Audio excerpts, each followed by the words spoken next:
I'd like to open the Tuesday, January 14th, regular planning board meeting and public hearings. It is 6:02. And first up are administrative items. I'd like to introduce our new assistant planner, Dia Wheeler. And we've been out of having an assistant planner for, I don't know, almost 6 months now. Mm-hmm.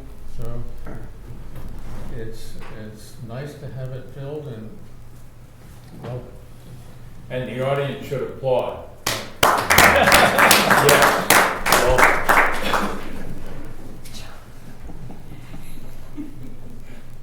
Okay, next I'd like a motion to allow the assistant planner to endorse approval required plans.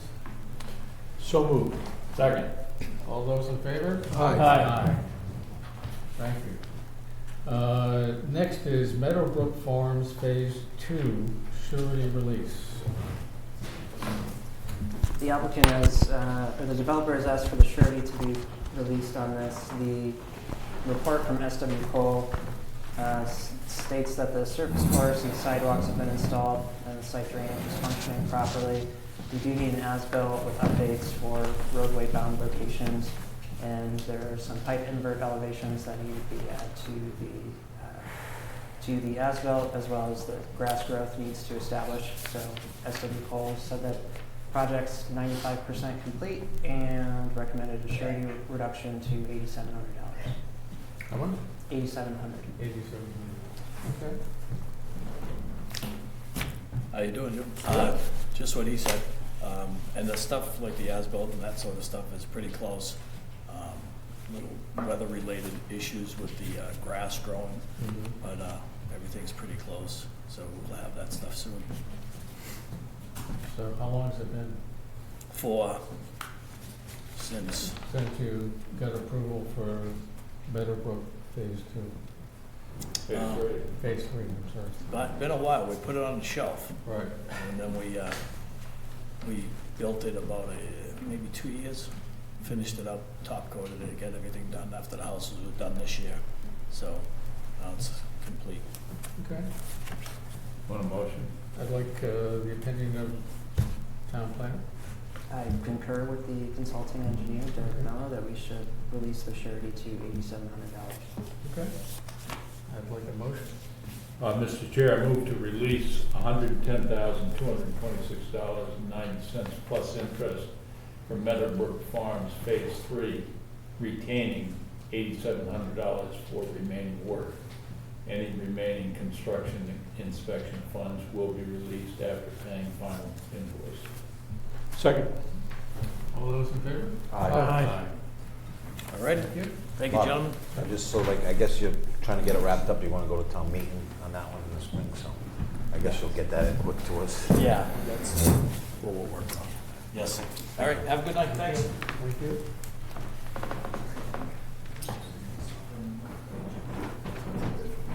This is driving me crazy. Okay, next up is Westport Lakes Drive. We have a letter with comments on the 40B proposal to the Zoning Board of Appeals and notice to Blue Cat LLC regarding restrictive covenants and outstanding improvements.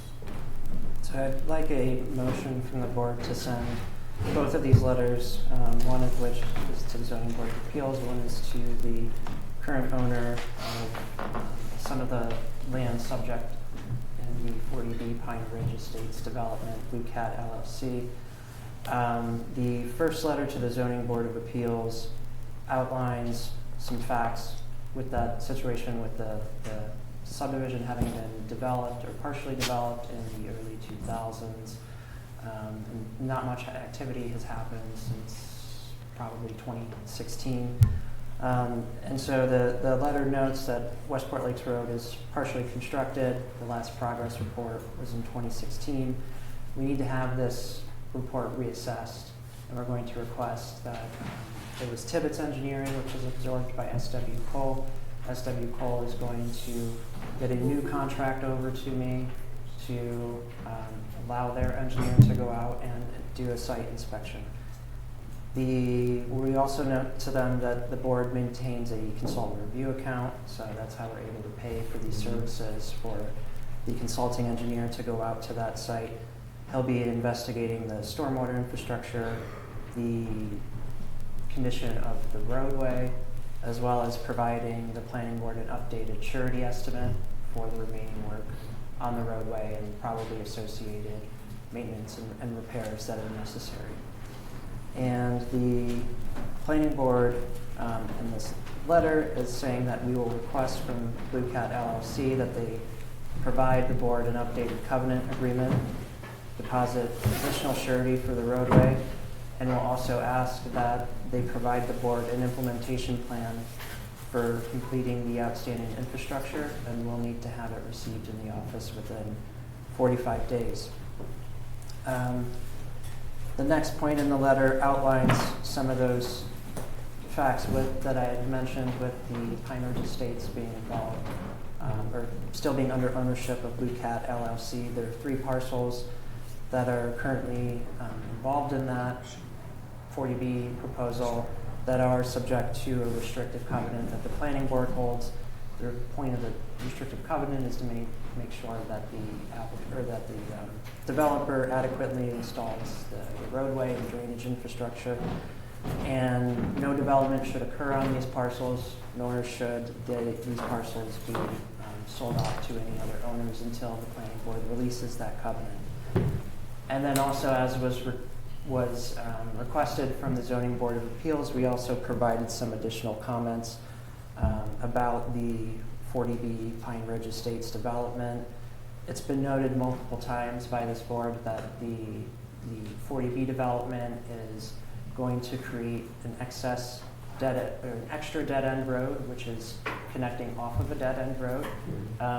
The existing dead end road of Westport Lakes Road already exceeds the town's subdivision standards for a dead end road, which is 1,200 feet. It's already in excess of that, and so the 40B development, it's going to have this T intersection where there will be a dead end road to the north and a dead end road to the south, and that will further increase the non-conformance with the town's subdivision standards. I've also noted that, and the concerns that I've noted are more safety related. So the sidewalk adjacent to lots 3 through 11, there's a vertical curb located opposite side of the road of the proposed homes. This is going to be a barrier for folks with mobility impairments or someone who's using a wheelchair. Will not be able to access that sidewalk with that vertical curb there. The sidewalks are not separated by a 4-foot buffer strip. They're located directly adjacent to the road. The 4-foot buffer strip is required by the subdivision bylaw. And the proposed travel lane is 12 feet. I think narrow travel lanes discourage higher rates of motorist speed, and so they could reduce the size of the road to 11 feet while still conforming to the subdivision bylaw. The travel lanes only have to be 11 feet wide. And that also will reduce some impervious coverage through the development. So that's the letter to the Zoning Board of Appeals. The letter to Blue Cat LLC outlines some of the same facts that I had referenced about the restrictive covenant. And the letter to Blue Cat states that no development shall occur on these parcels, no shall the properties be transferred to a new owner until Westport Lakes Road and Gulfview Lane and the associated stormwater infrastructure are installed and or repaired, maintained, inspected, and released by the planning board. Also regarding that road, I note that there needs to be a reassessment of the condition of that road. Noted that in addition to the roadway deteriorating, the drainage basins have been overgrown. They haven't been maintained over the years. And so the consulting engineer will go out to the site and do an inspection to detail those conditions, as well as provide that estimate for the surety, which we will need an updated surety from the developer. So those are the 2 letters that I would like for the chair to sign. and for the planning board to vote on to transmit these letters to Blue Cat LLC and the zoning board of appeals. Okay, so let's do one at a time. So, You want two motions? yes, please. Mr. Chair, I move that we authorize you as the chair to send a letter, sign and send a letter to the zoning board of appeals as described by the planner. Second. All those in favor? Aye. And similarly, Mr. Chair, I move that we authorize you to sign and send a letter as described by the planner to Blue Cat LLC. Second. All those in favor? Aye. Can you pass these down for Jim's signature, please?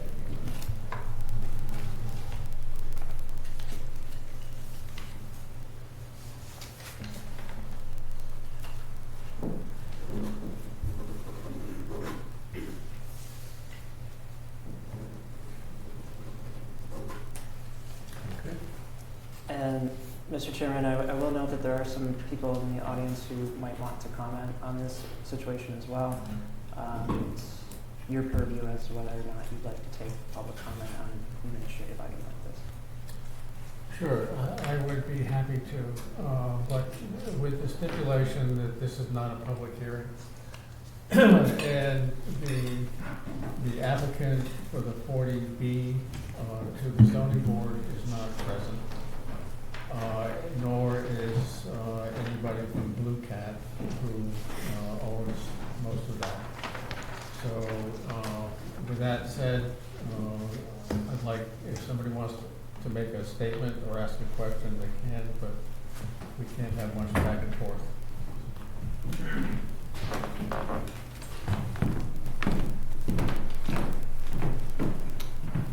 Good evening, Board.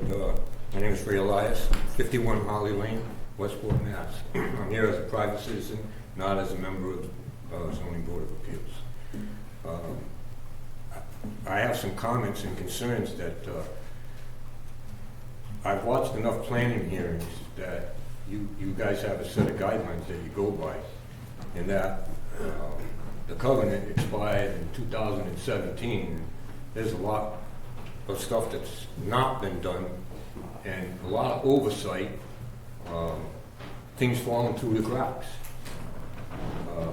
I know that you're all professionals and a professional planner.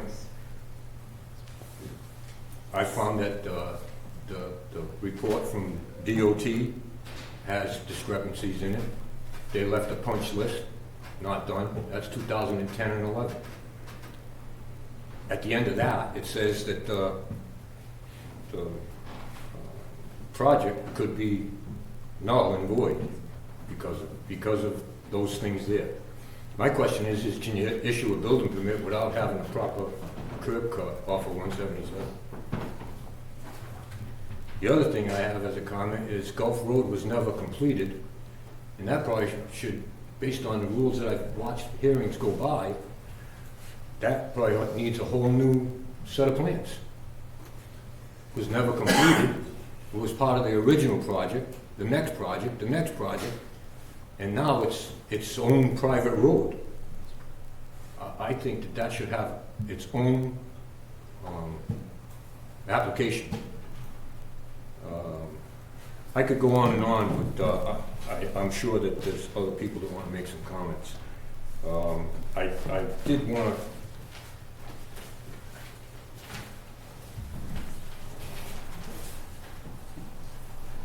in May, the Board of Selectmen approved this thing.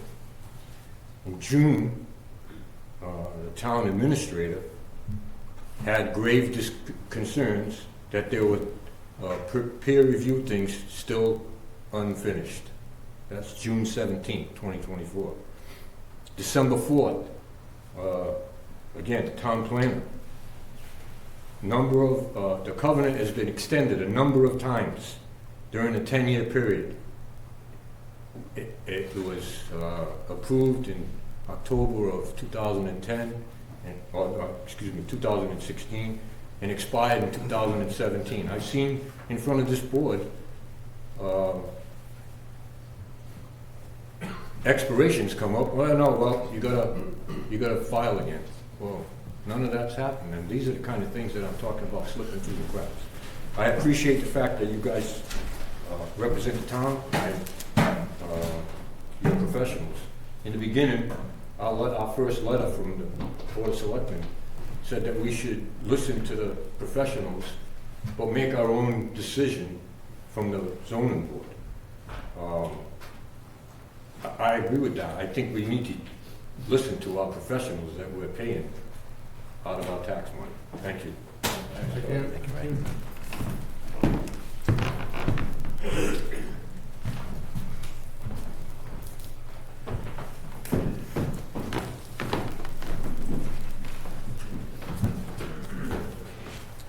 Brent Pereira, 26 Westport Lakes Drive. I stand before the planning board today to bring to your attention an issue with the construction, non-completion, and sale of Westport Lakes Drive. Westport Lakes Drive was approved for construction after a number of project changes that occurred in 2001 through 2006 from a proposed golf course to what is today a 22-lot subdivision. Only one house was constructed on Westport Lakes subdivision from the time of its original construction through 2017. Only 4 other houses have been constructed from 2017 to present. Westport Lakes Drive roadway was constructed in 2009, and the road has remained unfinished since then, nearly 17 years later. The road was under the control of both American Links Courses and Blue Cat LLC from 2006 through 2017. The subdivision was sold in the end of 2016, the beginning of 2017, to Coastal Harvest LLC of Assonet, Massachusetts. Coastal Harvest has had control of Westport Lakes Drive for the past 7 years now, and nothing has been completed since then. I've taken great concern with the fact that the roadway has never been finished. The current stormwater infrastructure has never been maintained since installation. The current retention areas have been and are basically reforested.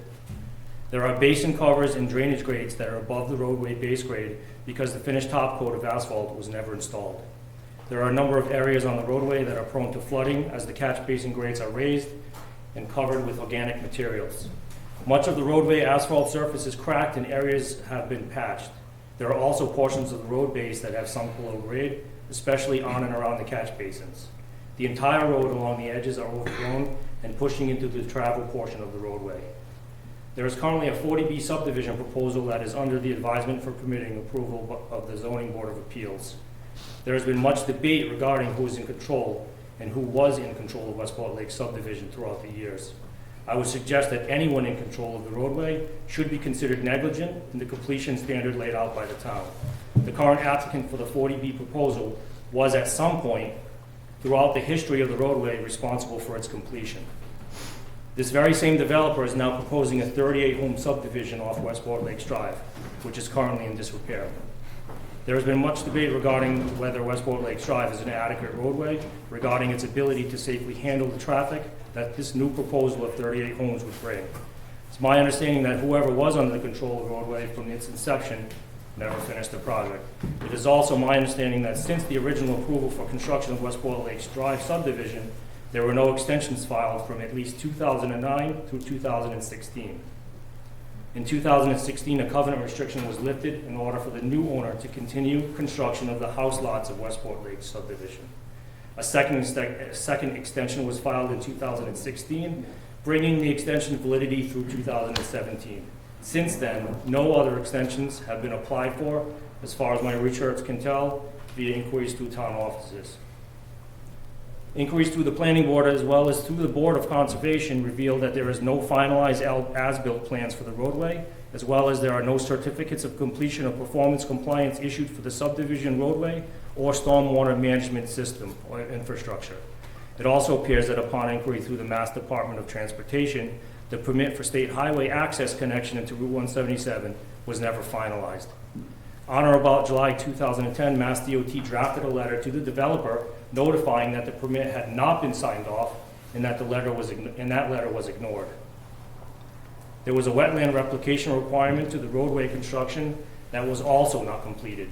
It is my position that because no as-built plans exist, no certificate of completions exist, and no extensions to the original construction permit were filed, that no further construction should be allowed. I further suggest that because the original application issuance has long expired and no extensions have been filed, the current developer should be required to refile an application for subdivision with new engineering documentation for the roadway, stormwater design, and retention design. I also submit that considering the length of time of non-completion, that the new potential permit be filed in accordance with the current Town of Westport subdivision rules and regulations.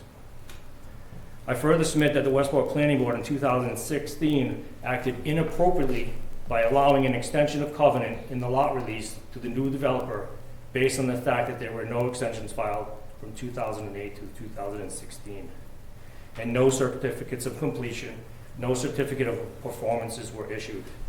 The partial release Form O issued on December 13, 2016 should not have been drafted because there was no evidence the roadway was built to standard. Besides, the stormwater infrastructure had no certificate of performance and appropriate extensions were not filed.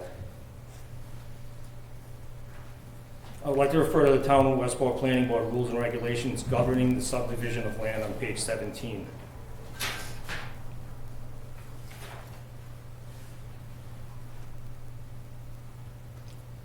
Subsection 3, as-built plan to further argument that the Form O issuance was inappropriately issued. In the subdivision plan rules and regulations, according to Westport, on page 17, subsection 3, as-built plan.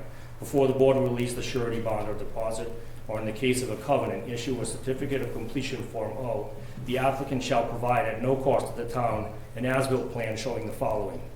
List A through S. Just name off a couple. Street lines and grades, street names and widths, location of items located within the right-of-way, driveways, property, horizontal and vertical location of storm drainage system, sanitary water, electrical, telephone, gas cable, and all of the utilities. This shall include service connections from the main to the street line or the limit of easements if applicable. Any sewer connections, size and material of pipe, location, material, and size of fire substitute water tanks, location identification of all signs, subdivision name and file number, book and page records, just to name a few. Before the board will release referencing further information from the rules and regulations governing the subdivision of land on page 22, streets and roadways, subsection 3.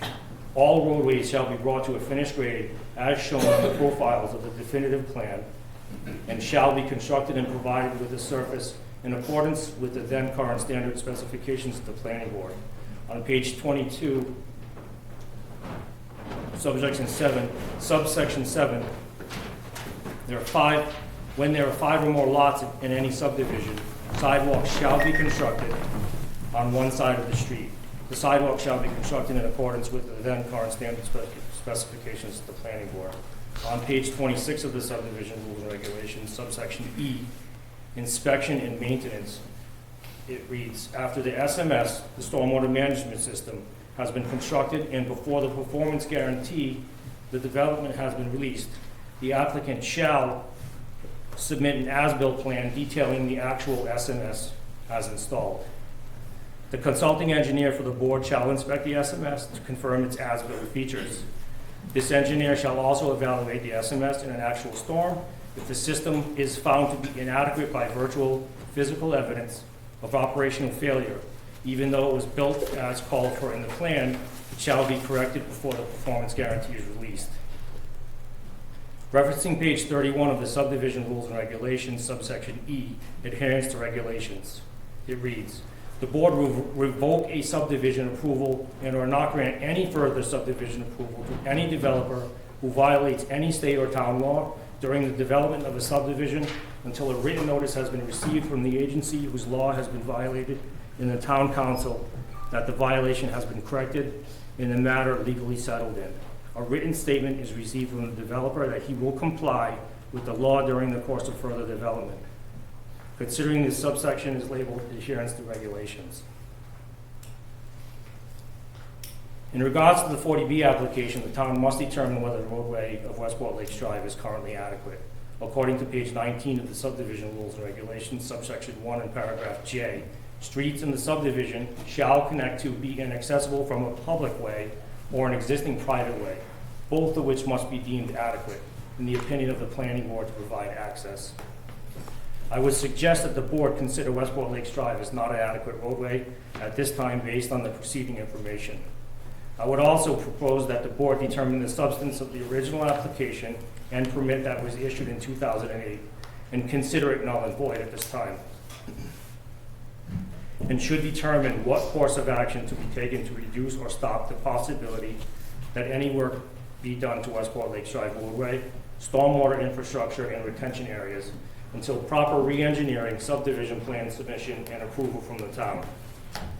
Despite the fact that extensions to the covenant were filed upon the sale of Westport Lakes Drive subdivision, I further argue that it has been another 8 years that has passed with no real development efforts besides the sale of 4 lots out of a potential of 22 lots available. So I would like to add a little bit to what you were saying. The extension from 2016 stated explicitly in there that if they didn't finish, that they were going to extend it for 1 year, and if it wasn't finished, that the subdivision would be null and void.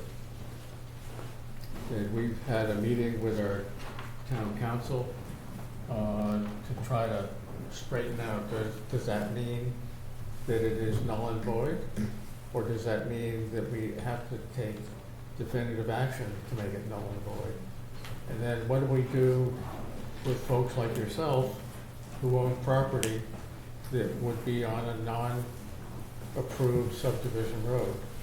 So we're trying to straighten out what we need to do legally, and also to do it in such a way that we don't make you all of a sudden on a road that doesn't exist. So I think, is that a fair synopsis of what we're after?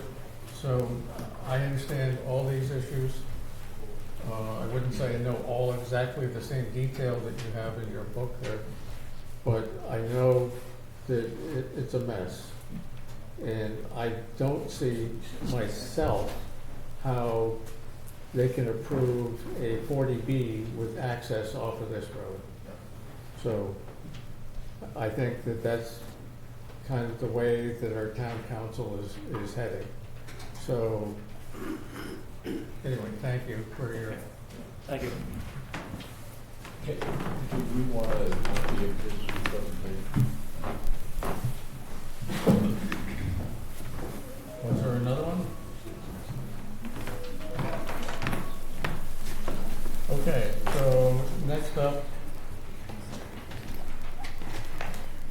get this thing to stop going away.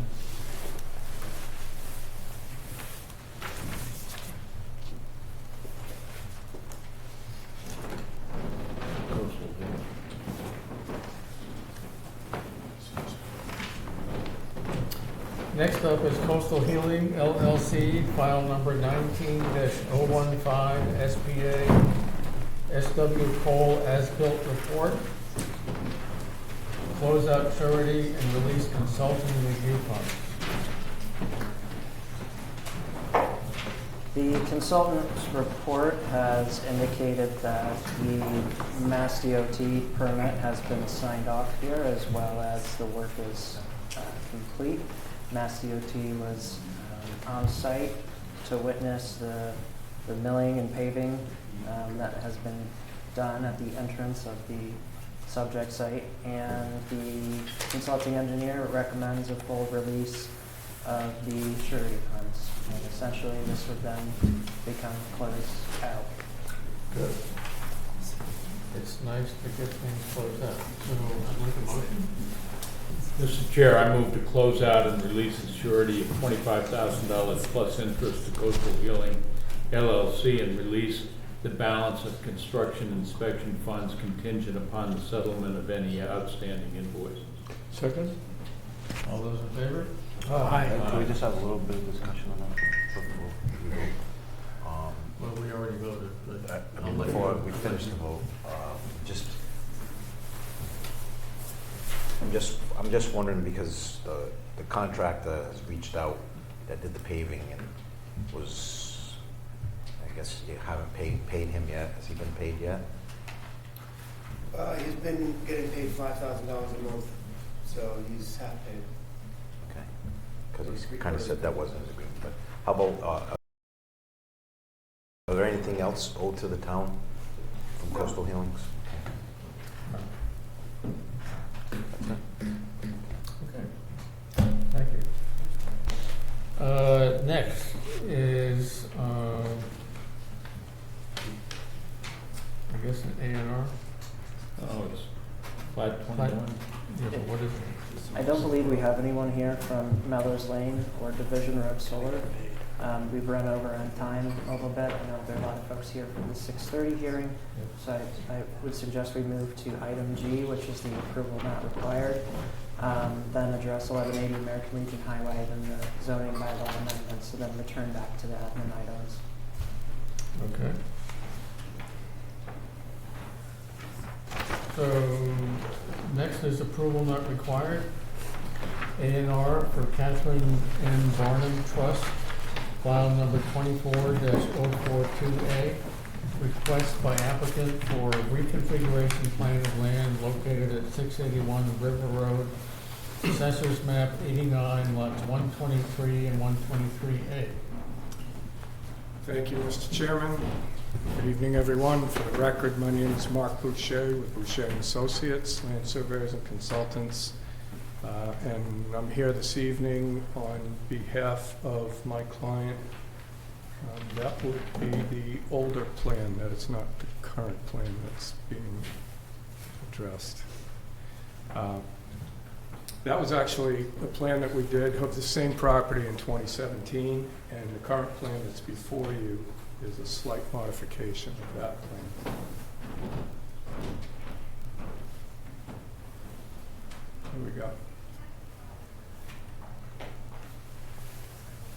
So this plan shows a slight reconfigure. Basically, we created the two lots that you just saw briefly back in 2017, and the properties at that time, the owner was intending to convey the smaller lot. She retains ownership of the house and the remaining land at 681. That didn't happen, but she did recently get an interested buyer who was looking to add that small 12 by 108 foot strip to the northwest corner of what's now shown as being Lot 3. That's basically the only change from the previous A&R plan from back in 2017. The frontages did not change, and they both lots, the new lot and the lot that maintains her house, contain sufficient frontage and upland area and overall lot area to conform with current zoning requirements. So we're asking this evening that the town vote to endorse this plan as an approval not required.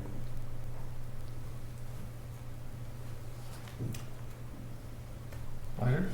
I concur with the applicant's explanation. It's essentially just a property swap, and so we would make a finding that it's not a subdivision and therefore entitled to endorsement under the subdivision control laws, approval not required.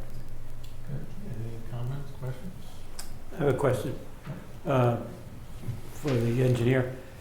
Just out of, what is the purpose of the 40-foot right-of-way along the southern border property line? That was an existing right-of-way that was for the benefit of the property that's occupied by the Ocoxit Golf Course Club. I'm not sure how far back it dates, but it's an old right-of-way that was retained for that property. It was not created by this plan or the previous plans. It was just of record. And what was the purpose of this extra little narrow strip, the 12-foot wide strip that was added? The new buyer had a different footprint of the house that he was looking at doing, and that would allow him to maintain the setbacks. The portion of what you see as Lot 3 is in a flood zone, So the northerly portion of the lot where the building is going to take place and the septic system was out of the flood zone. And he desired to have this little extra width to give more room around the house, the proposed house. And where is the driveway to the existing house at 681? It comes in just north of the lot line where you see the Lot 3, the northerly line of Lot 3.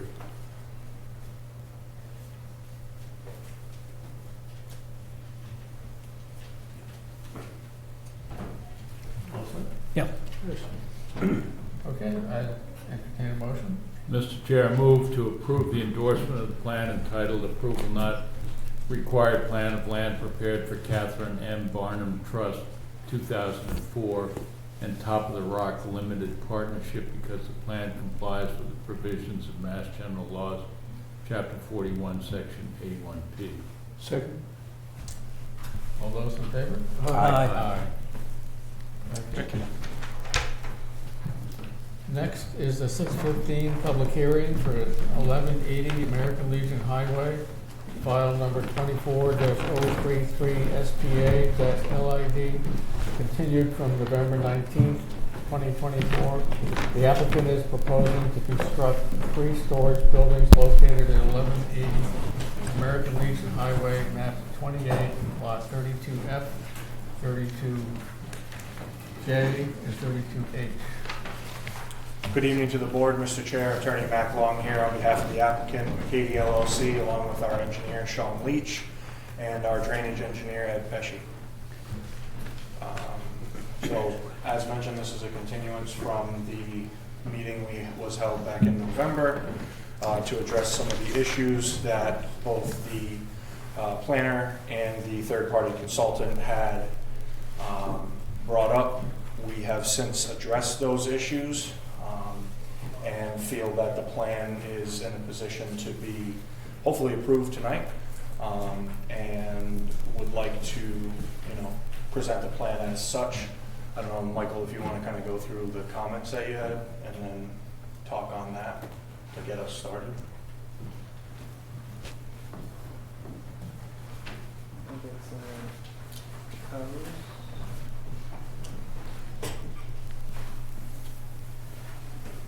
So a lot of the previous comments I had had to do with just tightening up some of the details in the site plan. So for example, they needed to have the soil types delineated on the site plan, and they needed to have individual tree plantings or landscape plantings indicated on the site plan.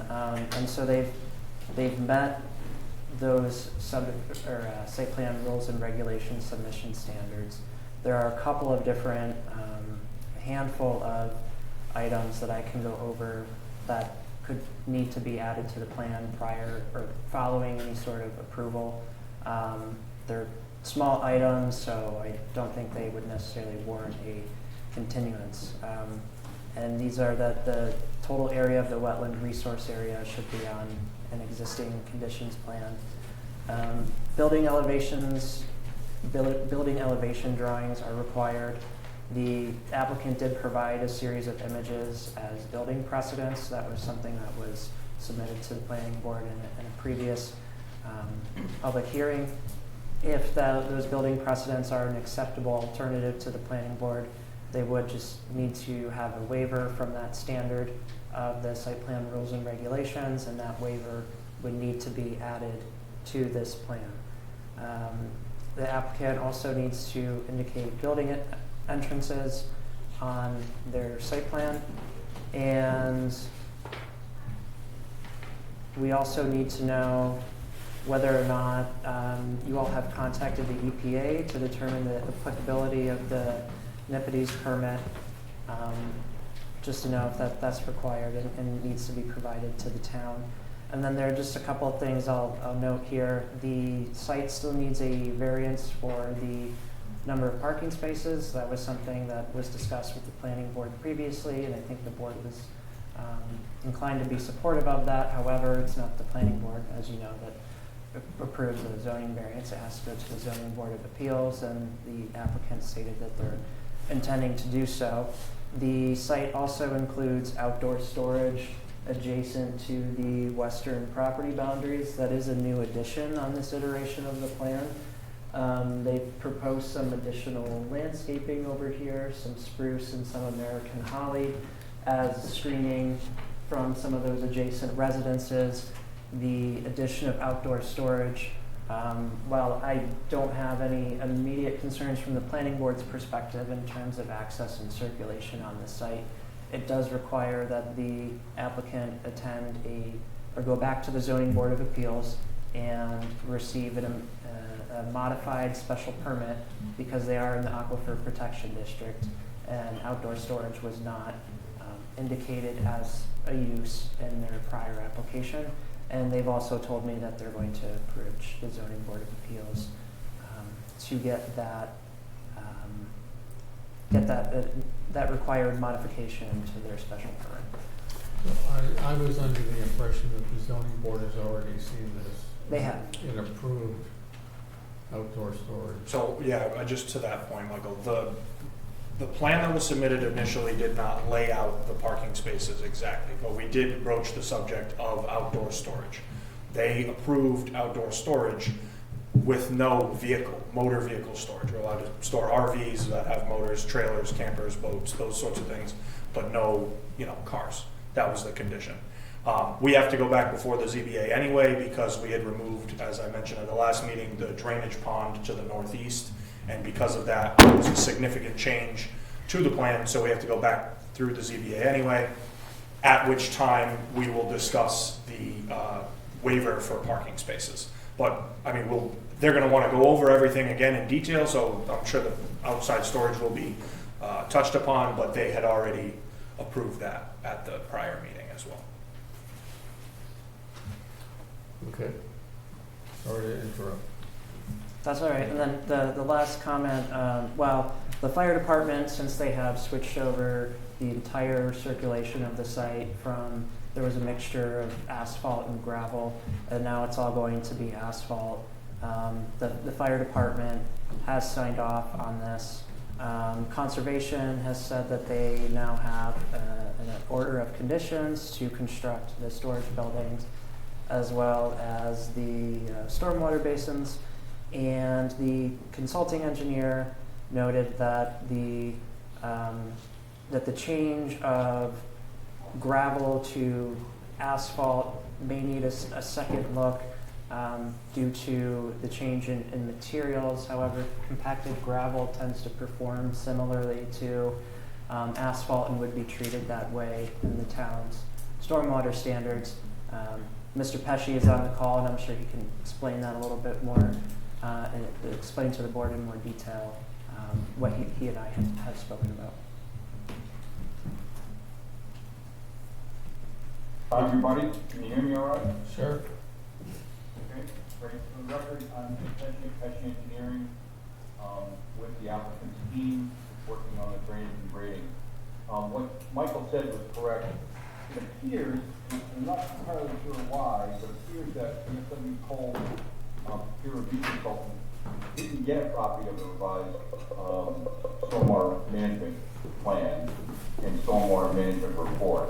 So we did revise the report. It just so happens that, as most of you know, we're required by zoning regulation to analyze, to actually model gravel roads almost as if they were asphalt. So the curve number of 96, so 96% less, non-pervious, is almost as asphalt. Asphalt is commonly used as 98, so less than 2% difference.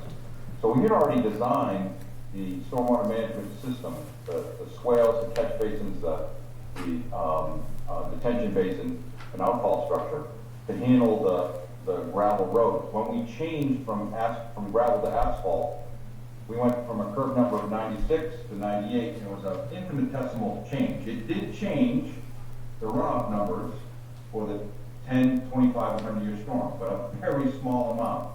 I can read them to you. It's only by a couple of hundredths of a CFS, but they were different. I did revise the report on November 26th, and I did submit that report. Apparently it did get to your records, but it didn't get to the FW Cole engineer for some reason. He saw the stormwater O&M plan, which went at the same time, so I'm not quite sure why you missed that. But, you know, nobody's perfect. It is there, and we have properly designed, and I want it on the record. Really, that's the reason I wanted to come before you tonight, to make sure you knew on the record that the system did indeed look at asphalt versus gravel, did size the basin appropriately and correctly, and we did provide a revised report that shows all that. So, in my professional opinion, it is certainly capable of handling the runoff. It already was, so the numbers, the calculations, the math is slightly different, but the actual size of the basin didn't change. So it already was big enough, but again, the revised report says all this, changes gravel to asphalt, changes the curve number from 96 to 98, all of that was done, but the system that you see before you with the revised design plan does handle that runoff. Okay, thank you. Yes, come on. Thank you. So, anything more? I don't have really any additional comments. I think the last time this was here, there was some additional landscaping that we had requested up at the front end of the site. There were some concerns about headlight intrusion across to at the Novichok Village development, and that's been addressed with some additional landscaping up here along the property frontage, as well as preserving the existing hedgerow or trees that's already on the site. It's aside from tightening up a couple of these last comments. I think that Yes. these are things that could be a condition of approval. Do we have an acceptable photometric plan? I don't have a photometric plan. Do we You need know, photometric, you need overlay over the photo that you're looking for, or? or on the site plan? In terms of the lighting, Right. are you speaking regarding the lighting or? Regarding the lighting, because we do have a lot of residents across the street, just up and behind and to the west, so.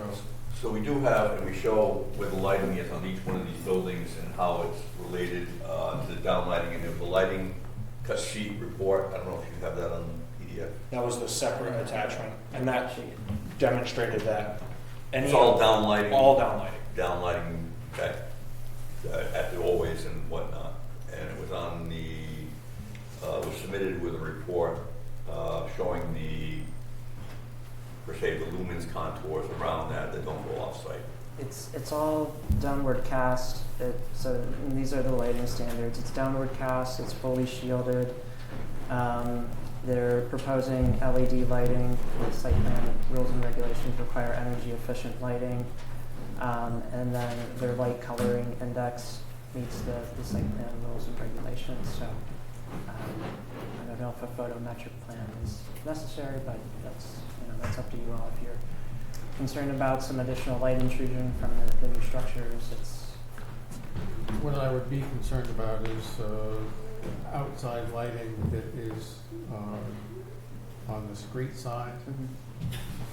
Okay, so there's 3 lights total on the street side. This is 177 American Legion Highway, which are down lightings, just sconce lightings on the side of the building itself. Okay. All pointed down. And we have a row of arborvitae, cedars, and American hollies planted behind the existing tree line. There's no lights on poles? No. There's one, Jim, and I took care of it across the street. There was one actually shining right in one of the neighbors' windows, and it was actually utility. Yeah, nothing on the property though. Mr. Chair, is this before us tonight, or is this just more comments? We've had back and forth quite a few times on this. Is this for a decision tonight? Yes. Yes. I mean, there are 8 pages of staff comments. Are all of those now resolved? Look, all of these pages in the staff review are spelling out how they meet a particular standard, and if they don't, there's a summary at the end, which were those 7 comments that I read off earlier. Okay.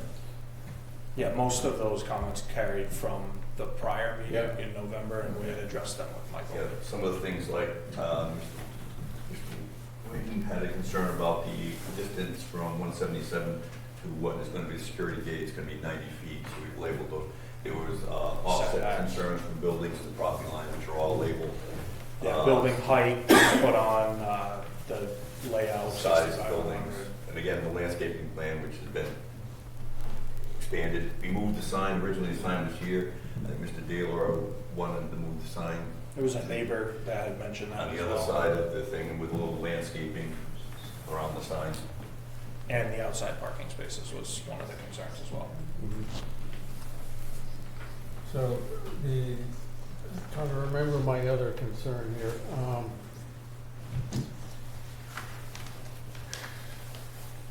It'll come to me, but, so, is there gonna be surety for this, or is it not required? We don't require surety for this. Okay, so if we approve it contingent upon getting the things, the few little things that are missing. I'm not sure what those are. I just saw the report from the consultant today, and it seemed to be a duplicate of what the original one was on a lot of issues. So on the existing conditions plan, in one of the detail blocks, you just need to say what the total area of wetland resource area is. The board will need to vote on a waiver to waive the building elevation drawings. Building entrances, just add those to the proposed buildings. And then we'll need to know if the NIPD's permit is applicable. I think we can speak on that. I didn't realize we didn't touch on that. It is applicable, and we'll be working on a NIPD's plan, Okay. you know, to get that through. Okay. Don't think it's, you know, conditioned upon, but it is going to be done and is required. And then when permitted and approved, we would give that to the board. So do you need a permit from Mass Highway? No, it's an existing curb cut. And we're not altering the curb cut or intensifying the use. Frankly, we're severely, Changing the use, isn't that required if you change the use? Change in use, it's more intense, and the entrance was built for a school, which obviously was a more intense use than a storage facility. and I think as we stated at the last meeting, the use is approved as a storage facility from prior, from when it was first purchased. And I think Ralph Souza had commented on that when he was here. And the building elevations, the reason you don't have them? They're on the, Well, you talked about the architecturals, correct? They were submitted with this plan, I believe, the pictures of the building, what they're looking for. Yeah, they're pretty, I mean, they're not elevations, it's like a series of images that are like sample building precedents, which are used at one of your other storage facility sites. But So, yeah, it's not an actual building I elevation, assume- but Do you have an architect, or is it just There's- designed? the buildings Line- come, it's like an erector set. It's Right. 10.5 feet. And, So that's why you don't have building? yeah, we didn't have a formal architectural design. Okay. Questions, comments?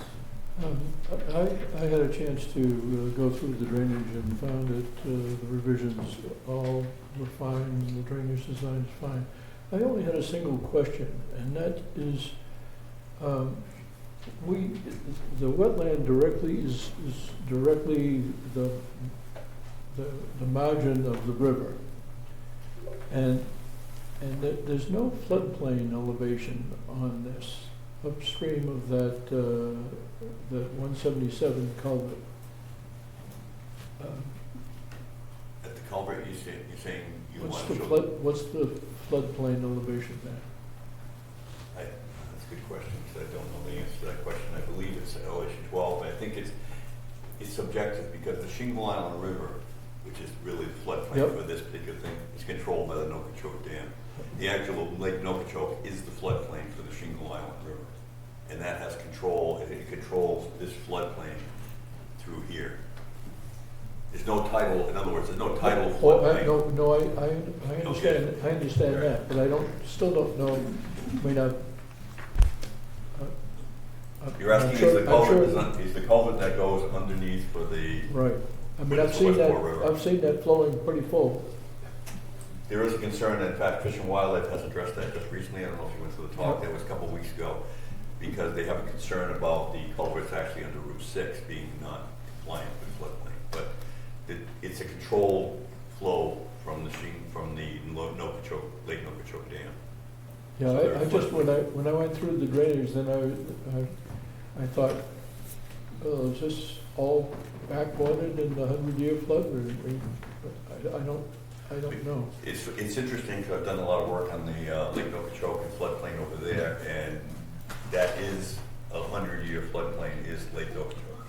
In other words, it rises minimally in a 100-year storm because of the control of the dam. In other words, if that dam weren't there, what is Lake Nokichoke would be the floodplain. And it would also flood this section of what is they call the Westport River. Oh, I'm sure of that. Yeah. But because it's controlled by a dam upstream, there's very little influence from the watershed going into here to flood. So a dam upstream of Nokichoke Village, or Nokichoke Lake? Well, at the Route 6, you got the dam. Route 6 is... That controls, that's basically a control for this particular part of the river. There's no tidal influence, it's all, And what's the grade of that dam? I mean, grade. How is it?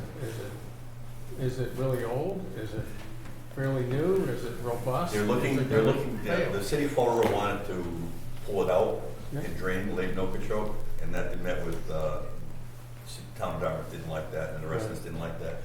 It needs repair, and there's a concern about who's gonna fund that. Right. So is it?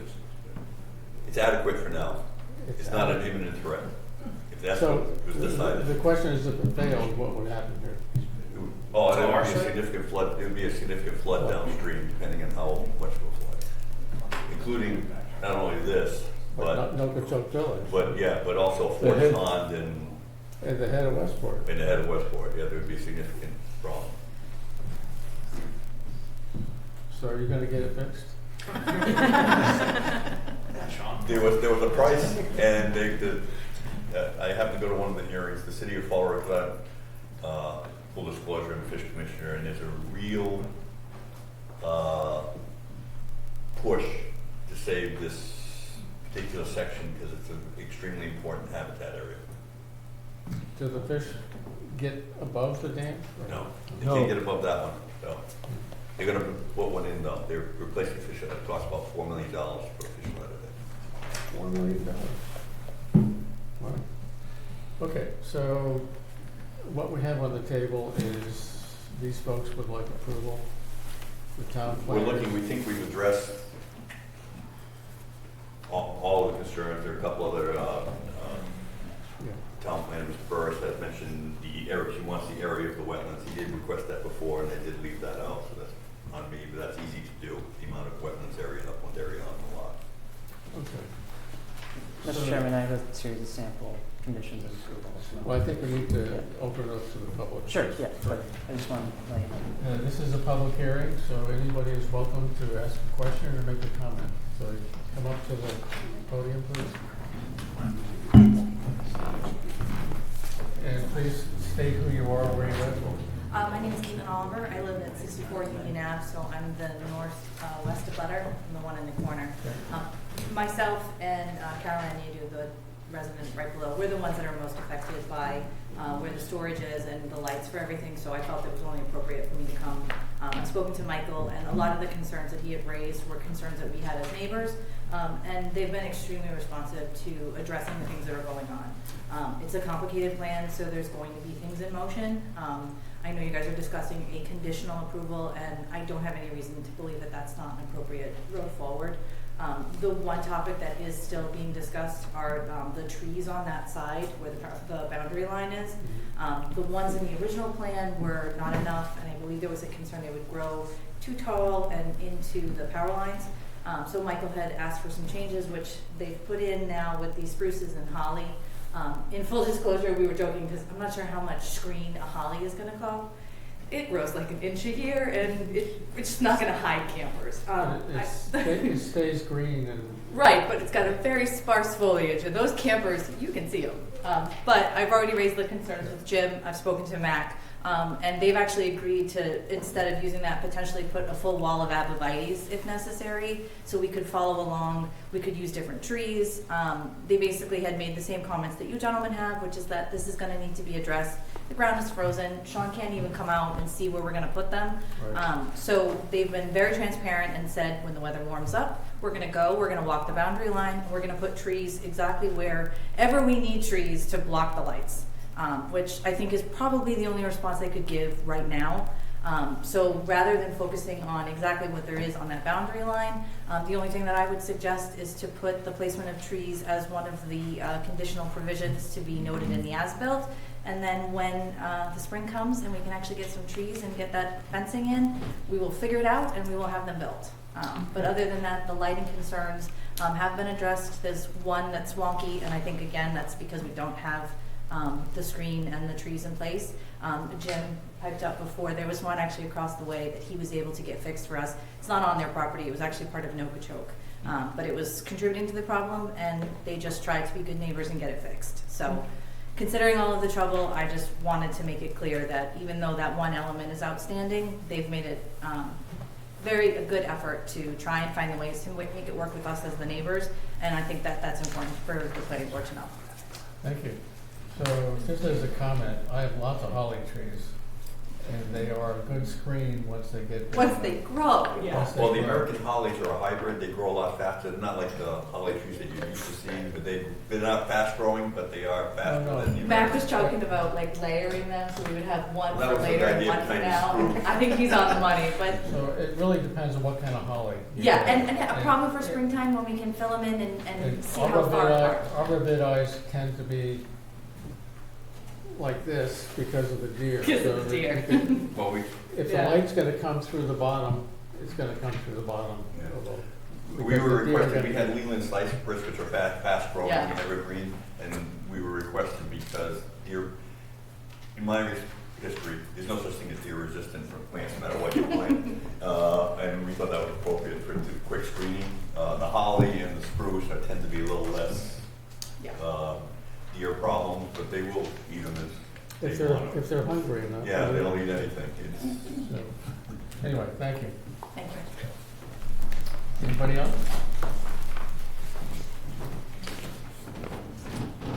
Okay, so if you could go through the variances, not variances, Conditions. One, the applicant must request a parking variance from the zoning board of appeals. Any resulting plan revisions must be submitted before the planning board for site plan amendment. 2, the applicant must request aquifer protection district special permit modification for outdoor storage.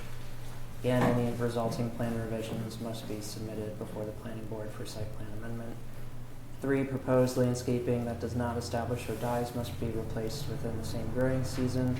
4, existing hedgerows and landscaping that provide an on-site screening shall remain undisturbed. 5, any other material changes to the approved site plan as determined by the building inspector shall require planning board approval. All construction activities shall occur between the hours of 7 a.m. and 5 p.m. Monday through Saturday. Prior to commencement of work, the applicant shall prepare a final plan with all plan revisions to the approval of the town planner or their designee. The applicant must also provide documentation providing the applicability of the NIPD's permit. The plan shall include the following revisions. A, on the cover sheet, list the applicable waivers and variances. Indicate that further approval before the zoning board of appeals is necessary for a parking variance and special permit modification. B, indicate on the existing conditions plan the total area of wetland resources on the site. C, demonstrate building entrances on the proposed plan. And D, add zoning floodplain delineation to the existing conditions plan. 8, the site shall be developed in accordance with the notes and details, including but not limited to the stormwater report, operations and maintenance plan, etc. on the final accepted plan. 9, all installed lighting shall conform to the requirements of section 20.9, rules and regulations of the Westport Planning Board for site plan approval and the approved plans. After landscaping installation, the applicant shall provide the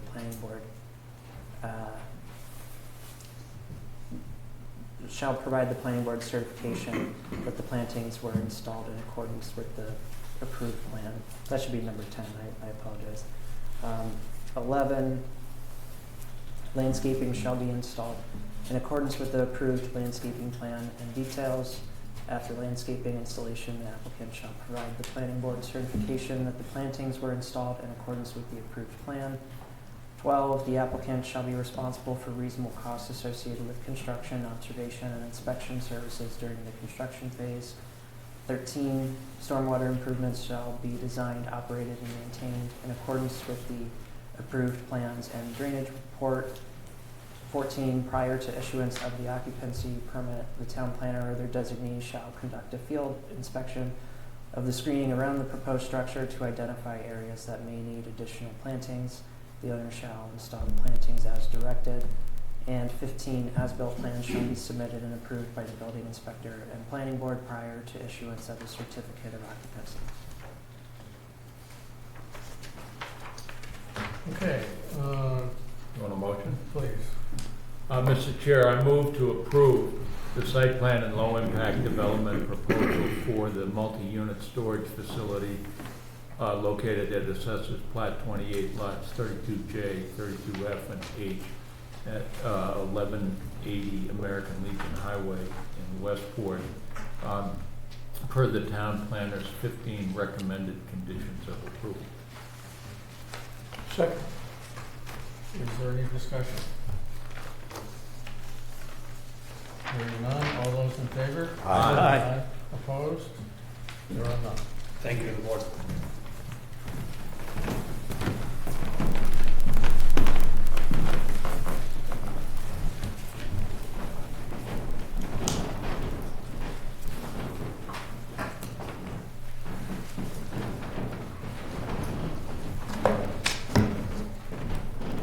Okay, now we have what was supposed to be at 6:45, the public hearing for short-term rental in ADU bylaws for town meeting. These are zoning bylaws, so Michael, I'll let you do the presentation.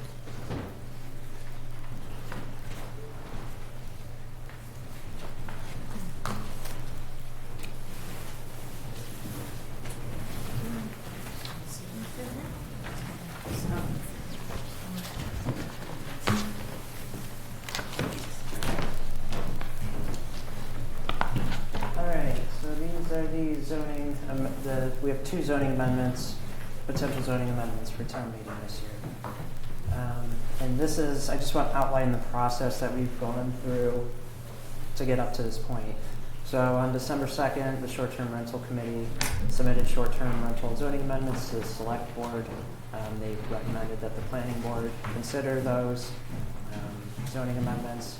And then the next day, the planning board submitted their own bylaw amendments, the accessory dwelling unit bylaw, and the select board on December 16th returned these short-term rental and ADU amendments to the planning board. And then that leads us to the public hearing tonight, and then the next steps are that the planning board decides to move forward with these zoning amendments. They will refer the amendments to the select board for the annual town meeting warrant. The select board will choose to accept or deny the addition of those articles to the warrant, and then if accepted, these amendments would show up on the town meeting 2025. So some background on the short-term rentals, the zoning amendment for short-term rentals. So the town's bylaw prohibits short-term rentals. There's a footnote in the table of uses that restricts uses that are not expressly called out in the table of uses as prohibited.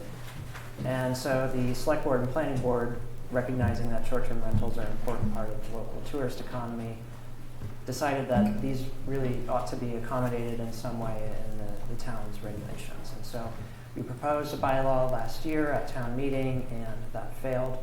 We did some surveying to regroup over the summer, and the community preferences have shown that the town, as a majority, would prefer a less restrictive bylaw than what was proposed at town meeting 2024. So in the interim between summer and now, we've held 5 public meetings with the short-term rental committee, and this results in a zoning bylaw that will have a limited set of criteria, which I'll just read all these verbatim for the record. The definition for a short-term rental is a dwelling that is not a hotel, motel, lodging house, or bed and breakfast, where at least one room or unit is rented not to exceed 31 consecutive days. A short-term rental includes an apartment, house, cottage, and condominium. It does not include property that is rented out through tenancies at will or month-to-month leases. It also does not include timeshare property or bed and breakfast. See definition of bed and breakfast. This definition is taken from the state's definition for short-term rentals. The change that needs to occur in the table of uses to enable these as a by right is just to add in that they're a by right, I guess I should back up. The planning board is now proposing, as opposed to last year where there may be a special permit applicable, it would be a by right process. So there'd be no special permit, straightforward process, and straightforward amendment to the table of uses. The section for short-term rentals will be 9.10, and so the purpose of this section will be the short-term rental zoning bylaw provides for administration and enforcement of Westport short-term rental businesses in order to protect the health, safety, and welfare of both the occupants of those rental units and the general public, and to maintain the quality of life in residential neighborhoods. This bylaw provides for the orderly operation of short-term rental businesses, recognizing their historic role in Westport's economy. 9.10.2 permit. The owner of a short-term rental business must annually have a short-term rental permit granted per the bylaws and regulations of the town of Westport, Massachusetts. General requirements. A short-term rental is permitted in accordance with section 5.1, table of use regulations, and subject to the following requirements. A, guest rooms must be provided within a legal dwelling unit. B, the owner shall adhere to applicable rules, regulations, and codes of the Commonwealth of Massachusetts and Town of Westport, including but not limited to registering with the Massachusetts Department of Revenue. And C, short-term rentals in the residential agricultural district are for residential uses only. Commercial uses, including but not limited to event spaces or beverage promotion, are not permitted in the residential agricultural district. And that's it for the general requirements in the bylaw. The last section of the bylaw is 9.10.4, violation provisions. This is a boilerplate that's taken from the violation portion of the zoning bylaw early on in the bylaw. I think it's section 2. Violations of section 9.8 of this bylaw will be subject to the provisions of MGL chapter 40, section 21D regarding non-criminal disposition as adopted by the town of Westport. Any owner who fails to comply with any provision of this section shall be subject to the actions identified in section 2.1 for each offense, where each day of non-compliance is considered a separate offense. Thank you. So, this is a public hearing, and I welcome any and all comments or questions. After the public hearing, the planning board can decide to amend the provisions that you can read here based on public input or not.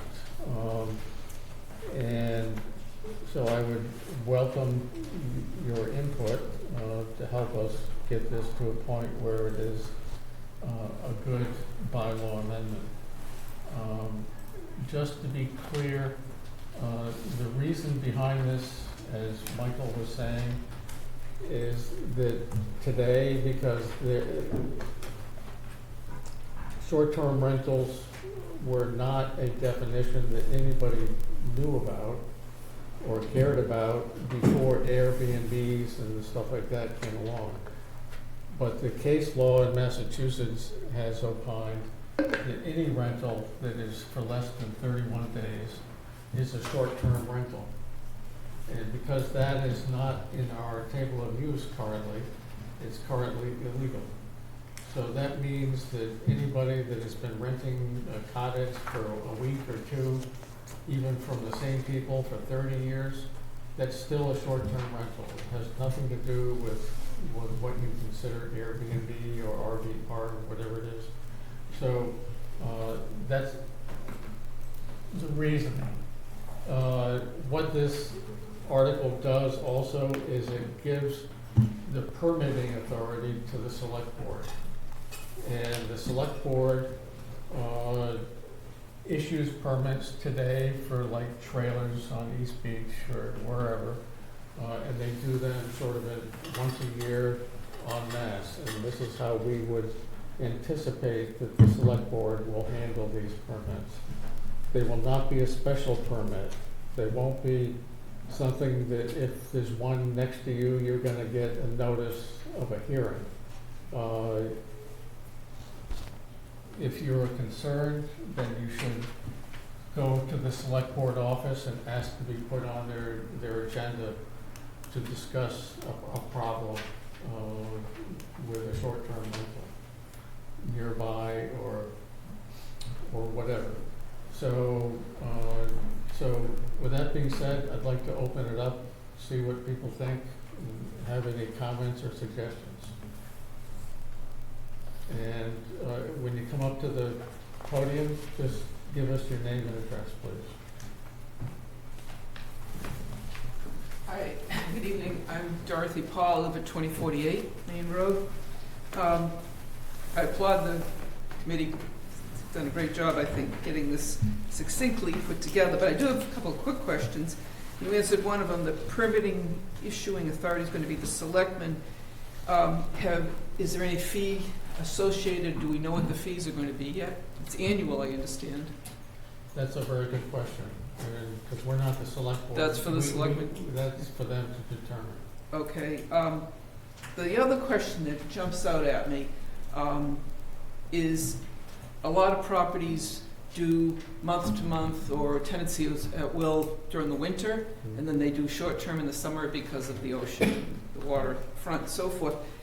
It sounds to me like your definition of a property that qualifies for this excludes that, and I don't think that's going to work here in Westport. So I really would like you. It does not exclude it. So anything that is rented for less than 31 days, right? That's case law in Massachusetts. So that's the definition for short-term rental. Is case law. It's not ours. We're right. But my question is, by the bylaw where it says as of right, it's excluding if I rent for 6 months in the winter, hopefully maybe 9 months. That'd be nice. And then in the summer, week to week or something, yep. I can do that even though it's the same property? Because that's what I want to make sure you can do. Yes. Yeah. All right. Thank you. So wait a minute though. Yeah. I think if you're renting for month to month or 6 months or Right. 9 months in the winter, Right. you're not a short-term rental. That's what I understand. It doesn't Yeah. qualify, but if I'm going to the selectmen and saying, I want a permit for short-term rental for June, July, and August. Yeah. But right now, I'm doing month to month.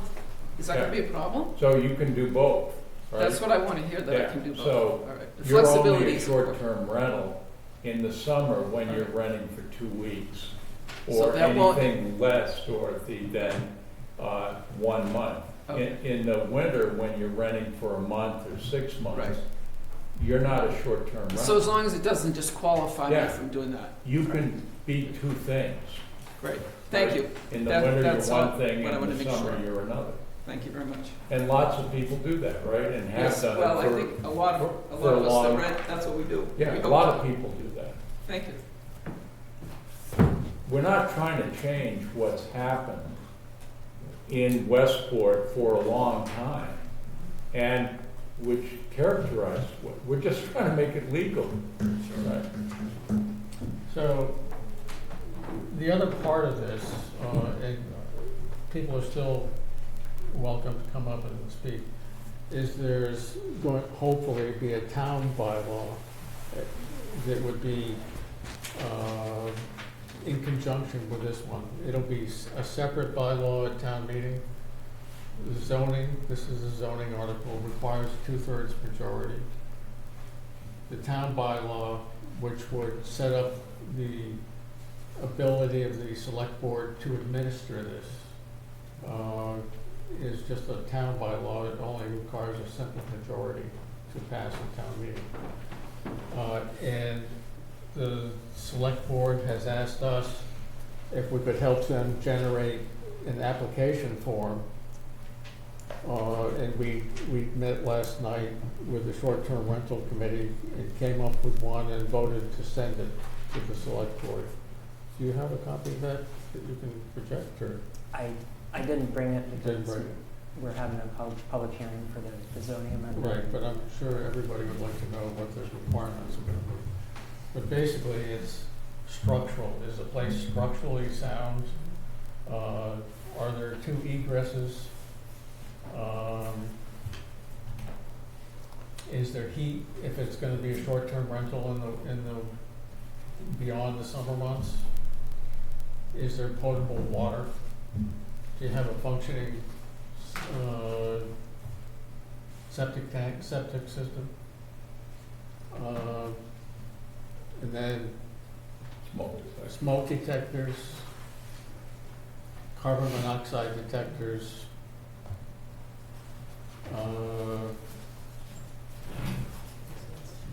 Did you register with the registry of Department of Revenue? Yeah. And things of that nature.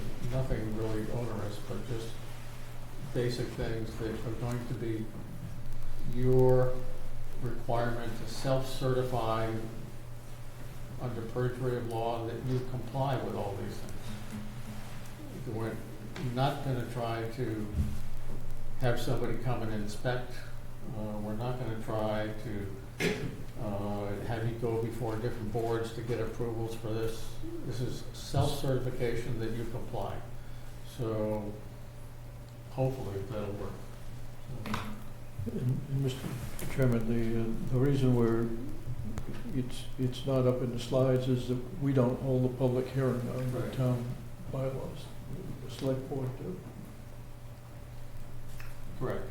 And the select board don't hold a public hearing, so if they don't want to. They don't have to. They can put it on town meeting, whatever they want. So We'd love to get two things. One, your comments or questions, just like you, Dorothy, had questions. Some we can answer, some like, will there be a fee? We can't answer because that's up to the select board. But we'd also love to get your help in town meeting, because under the rules of town meeting, you get to speak once. So our chairman gets to speak once, and everyone who's got any kind of misinformation can speak once. And he's already spoken, so we can't answer any questions. What we're afraid of is if you have one, as has been explained in Shorelines, for anyone who reads Shorelines, is you get this perverse situation where somebody pays a fee to the Massachusetts Department of Revenue, or whatever it is. So you're paying something to the state, and we, the town of Westport, collects a piece of that. And there's no registration that you have a legal short-term rental, even though you're paying a fee to the state. And then what happens if there's a bad actor has got all the publicity, bad publicity for parties and everything else, and then some neighbor says, well, I'm going to get some kind of enforcement, and then you cause an enforcement action, and well, they're paying a fee, but it's illegal, and you can see how that can go down a rabbit hole pretty quickly. And what's Westport doing about this, where they're condoning something that's illegal and taking money for it? Oh my God, this is craziness. So we're trying to say, with participation, I don't know how many dozens of meetings we've had like this with people who've been doing this for decades. We're not opposed to this. This is what happens in Westport. It's a good thing. We're trying to say, let's make it legal, and let's not have situations where people are paying the state because they do it, and yet it's technically illegal. That's like craziness. But so let's put a bylaw here that's crafted by the people who actually do it. And so we're not putting people in a situation where what they're doing and what we support is not legal. So if you say, hey, this is as minimal a regulation as, you know, we started with something that was this long, now it's this long. You know, we've gotten it down to the bare bones. And less is more. That we'd love you, when it comes to town meeting, to say, hey, look, this went down the first time, but this is a lot better. And we need this because we don't want to be operating an illegal short-term rental. We want to be operating a legal short-term rental. They're good for Westport. They are good for Westport. And this makes it legal and good for Westport. We'd love you to say something like that at town meeting. Because I think why put people at whatever risk it is, at any kind of a risk, if you don't have to?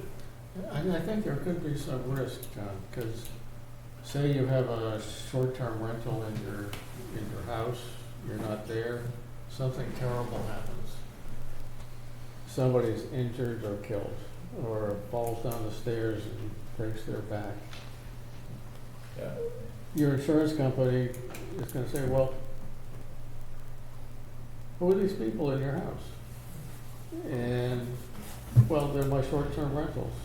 And they look up the town of Westport laws, and they find, well, that's an illegal use.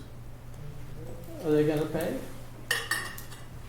I'm not a lawyer, I'm not an insurance person, but I think you wanna give them an opportunity not to. That's a good point. So, anybody else?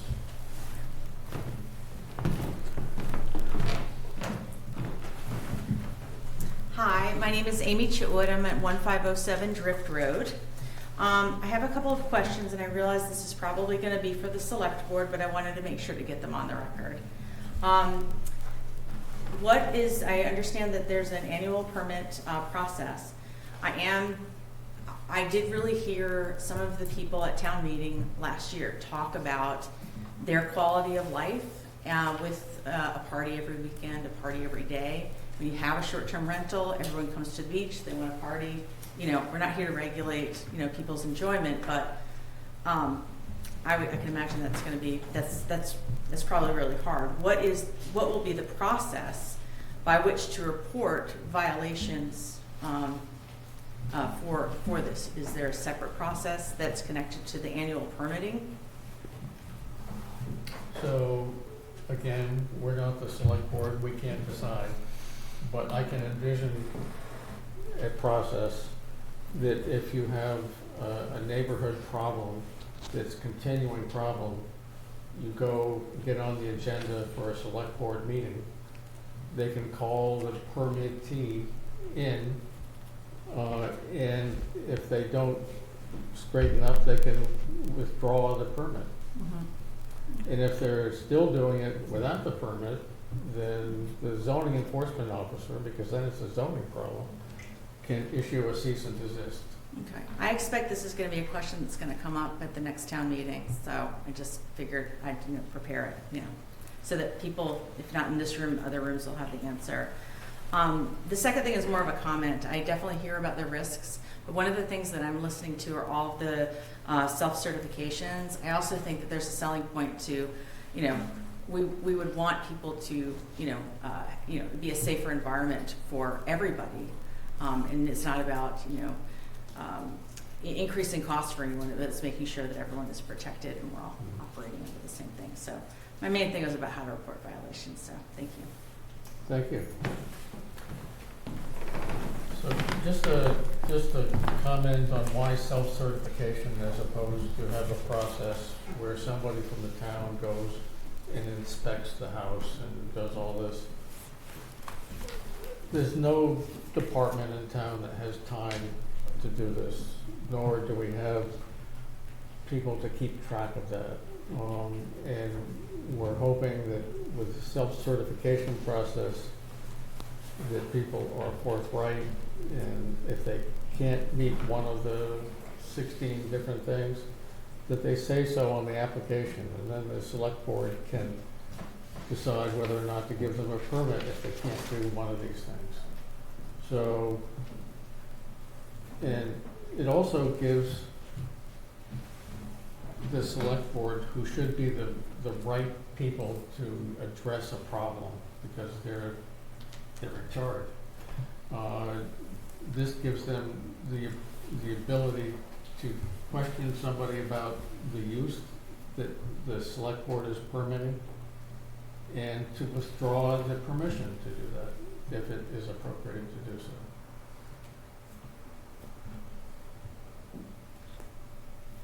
Anybody else? Anybody think it's a stupid thing?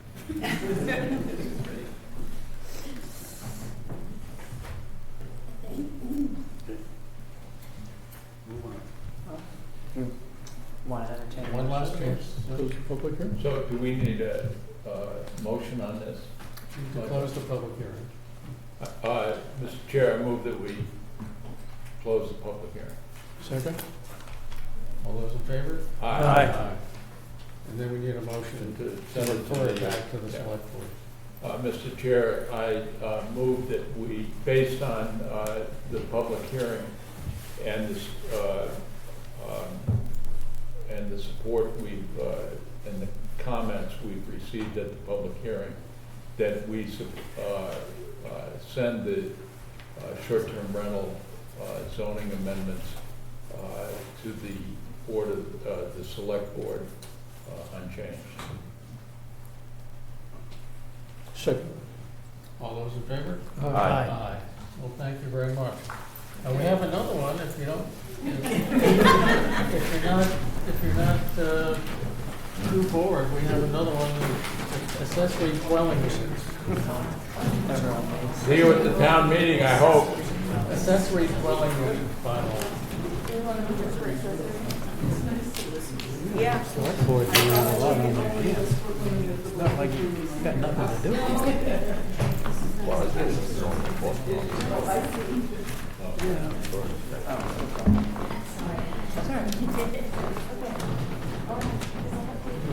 I'd love to. Number one, we'll shoot for John Hancock. You're gonna get all the complaints people asking.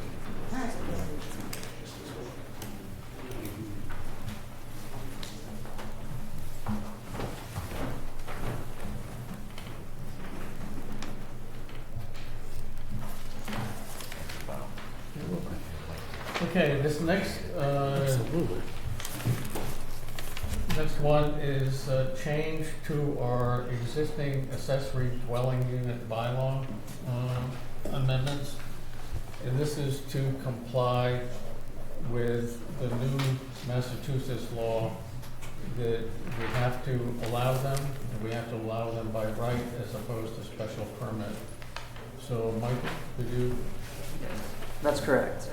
The 2024 Affordable Homes Act introduced standards for accessory dwelling units, which in our bylaw we call accessory apartments, but we'll rename them to accessory dwelling units.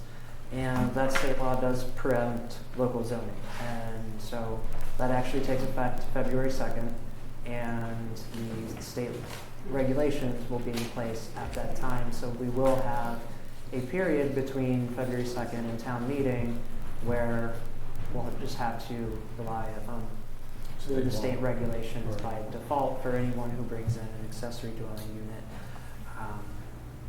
application to the building inspector.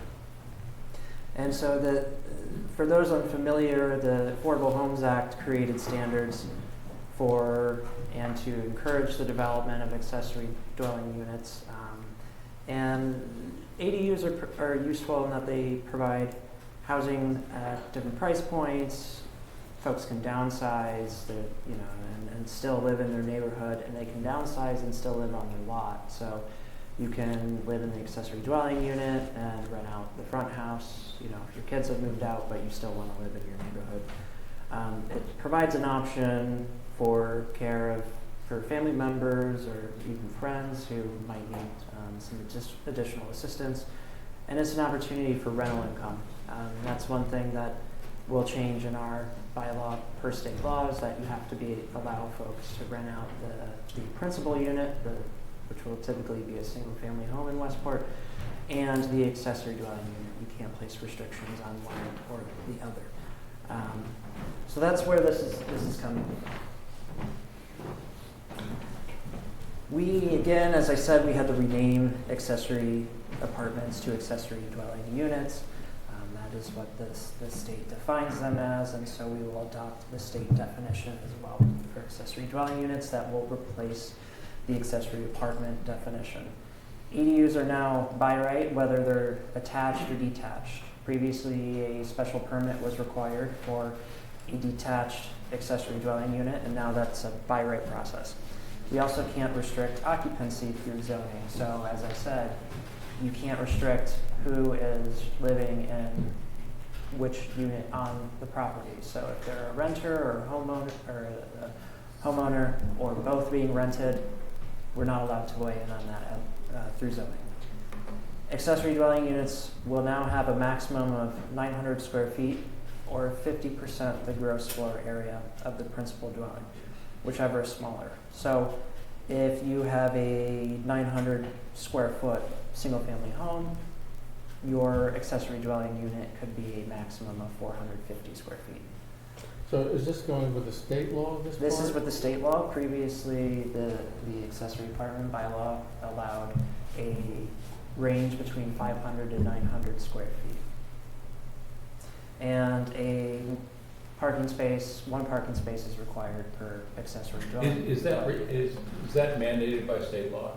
The What parking is space? parking space? Yes, it is. You can eliminate it.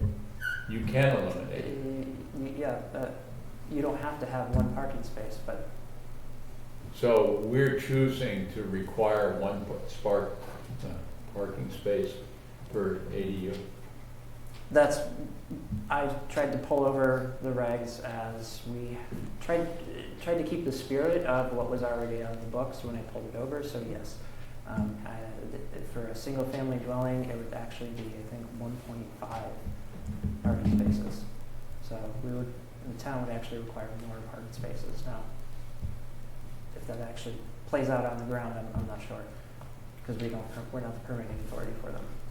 So Michael, the 900 square feet is the maximum, but it's also the maximum of 50% of the regular house. It seems to be exclusionary to do that.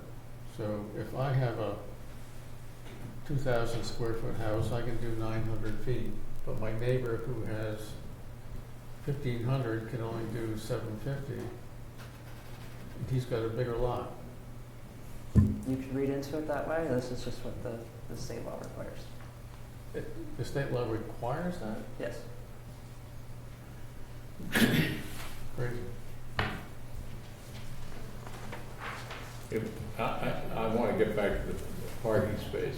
If you're trying to keep an aging parent in your house as opposed to a nursing home, you've got to provide a parking space for someone who doesn't necessarily have a car, right? I think you can go to the zoning board and get a variance. Yeah. Okay. But It is up to the board to remove the parking requirement. That is an option. Okay.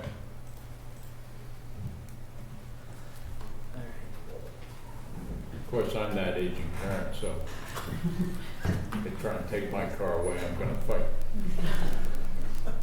So this is the definition, copy and pasted straight from the state's definition. So an accessory dwelling unit is a self-contained housing unit inclusive of sleeping, cooking, and sanitary facilities on the same lot as a principal dwelling, subject to otherwise applicable dimensional and parking requirements that, one, maintains a separate entrance, either directly from outside or through an entry hall or corridors shared through the principal dwelling, sufficient to meet the requirements of the state building code for safe egress.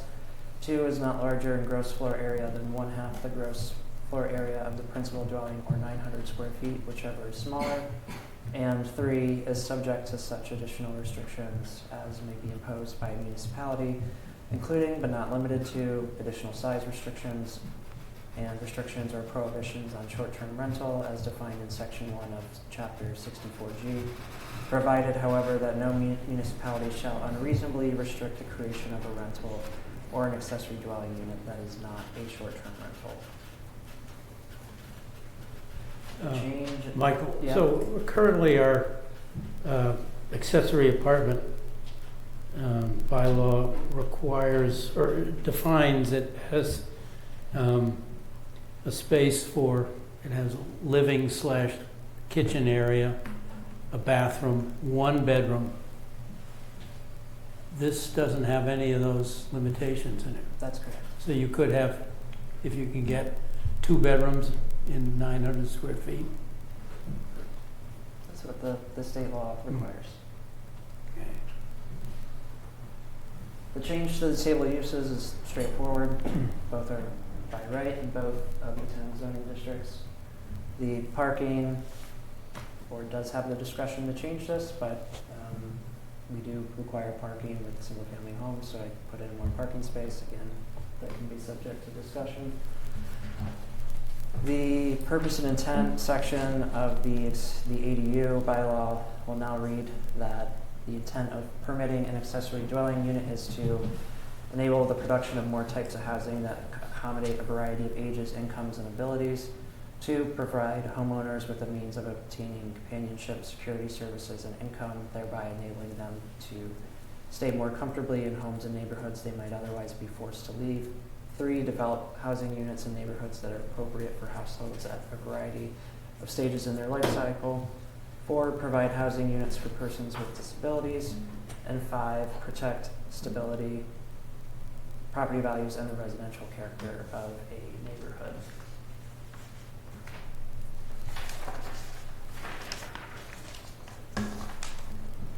There are 2 slides here for requirements. This first one kind of restates what an accessory dwelling unit is. It's a self-contained housing unit on the same lot as a principal dwelling. An ADU shall not exceed 900 square feet or 1/2 the gross floor area of the principal dwelling, whichever is smaller. And then there's a definition that just applies in here that was recommended that we from town council, that we define what gross floor area is. And so we've defined it as the total area within the perimeter of an ADU's external walls, including all floors of the building. One accessory dwelling unit shall be allowed by right, providing the following criteria are met. And I'll read off those criteria. I will note that the planning board can allow more than one accessory dwelling unit by special permit. That is an option that is allowed in the state law, that you can allow a second unit by special permit. The accessory apartment bylaw did not allow a second accessory apartment at all. And so that's why I carried that over. But again, that's an item that the board can discuss. Requirement A, approval from the Board of Health for adequate wastewater disposal. Requirement B, building, plumbing, electrical, and any other required permits are obtained. These were pulled over from the previous accessory apartment bylaw. I would recommend that both of these are struck from the bylaw because the planning board doesn't have anything to do with the Board of Health regulations or issuing any permitting for building, plumbing, or electrical. Those, even if that's not in the zoning, that's still going to be applicable. And I think the zoning regulations should really just be purely for zoning. So town council recommended that it was also struck, just because you don't want the regulatory structure to be construed potentially as a means to try to prevent accessory dwelling units from being constructed. C, if an external staircase is needed to reach an accessory apartment, the staircases must, to the extent possible, be enclosed and not change the general appearance of a single-family house. D, an accessory dwelling unit must conform to the height and setback requirements for the district in which it is located. This is something that the law allows planning boards to regulate, and it was regulated previously in the accessory apartment bylaw. E, to maintain the single-family character of the neighborhood, the entrance to the accessory dwelling unit attached to a principal dwelling should be on the side or rear if possible, but may be through the front door if there is a vestibule. This is the same sort of concept as D. The state law does allow this regulation. F, there shall be no more than one accessory dwelling unit on one lot. Again, this could be a discussion item.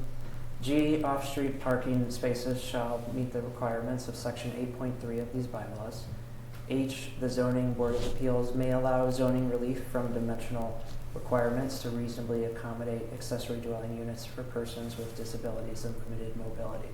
This was pulled over and the language was somewhat simplified from the accessory apartment bylaw.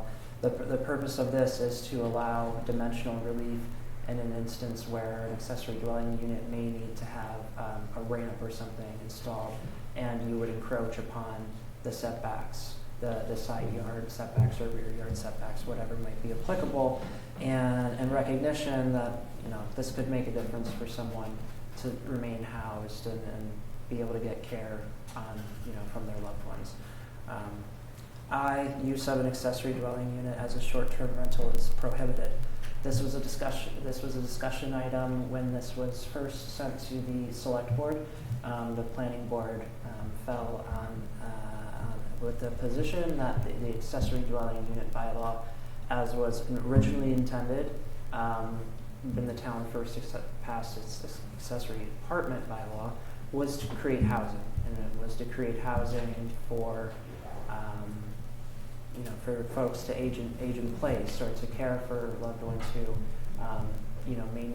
may be able to live somewhat independently, but also need to have some care of someone on site. So that's where that comes from. Again, that's a discretionary item for the planning board, so it's not restricted by the state law. And those are the requirements.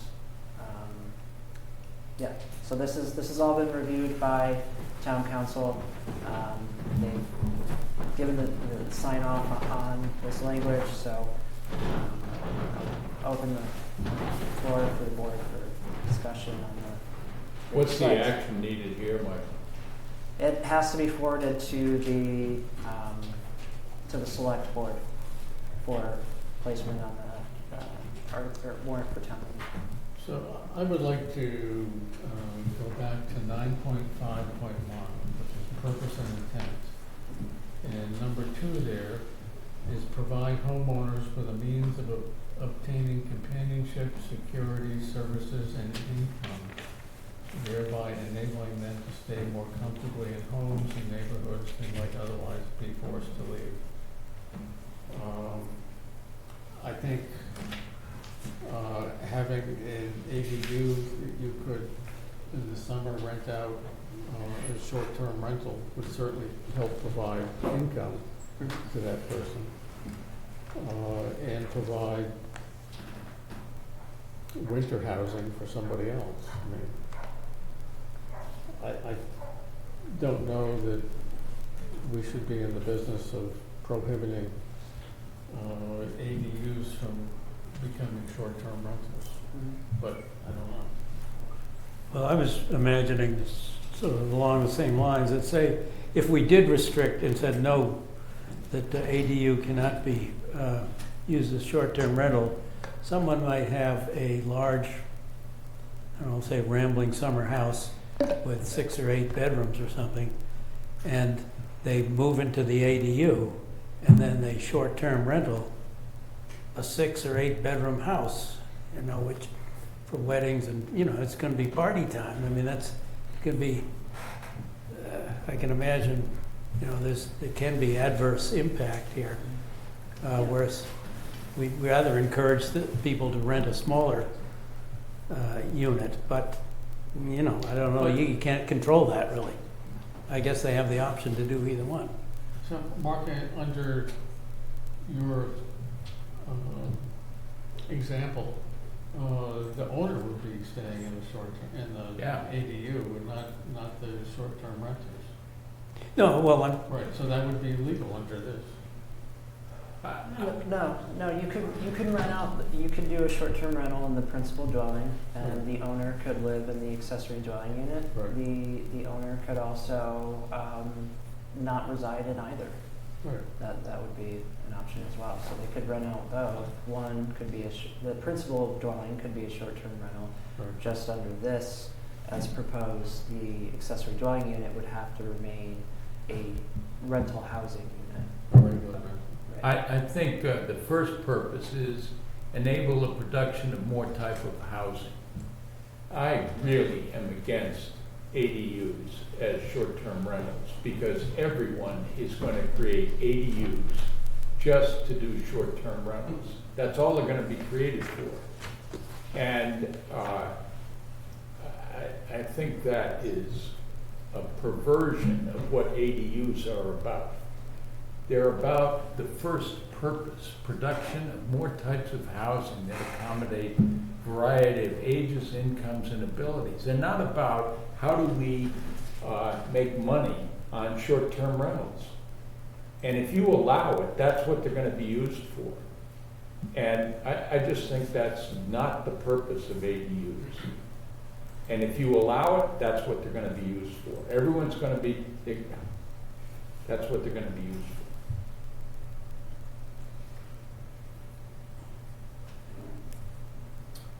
Okay. My concern that I have is too is what the assessed values are going to be of these houses. You know, the senior citizens trying to, you know, fixed income's going to move in there to save money and it's just raise the taxes on all of his property and anything that he's making. It's going to, you know, we've got some houses and I've recently gotten some calls from people that just had their houses went up again. And one person calls me and he says, you know, my house was up to 500,000 now. I'm like, how big's your house? 1,200 square feet. You know, it's around less than a conforming lot. And now it's valued at 500,000. It's kind of pushing, you know, the 70 and 80-year-old residents out on being able to afford to live there.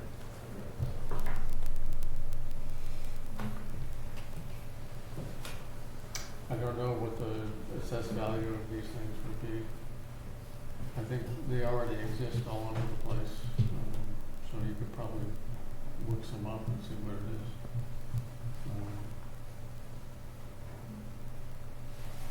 So, any comments, questions from the audience?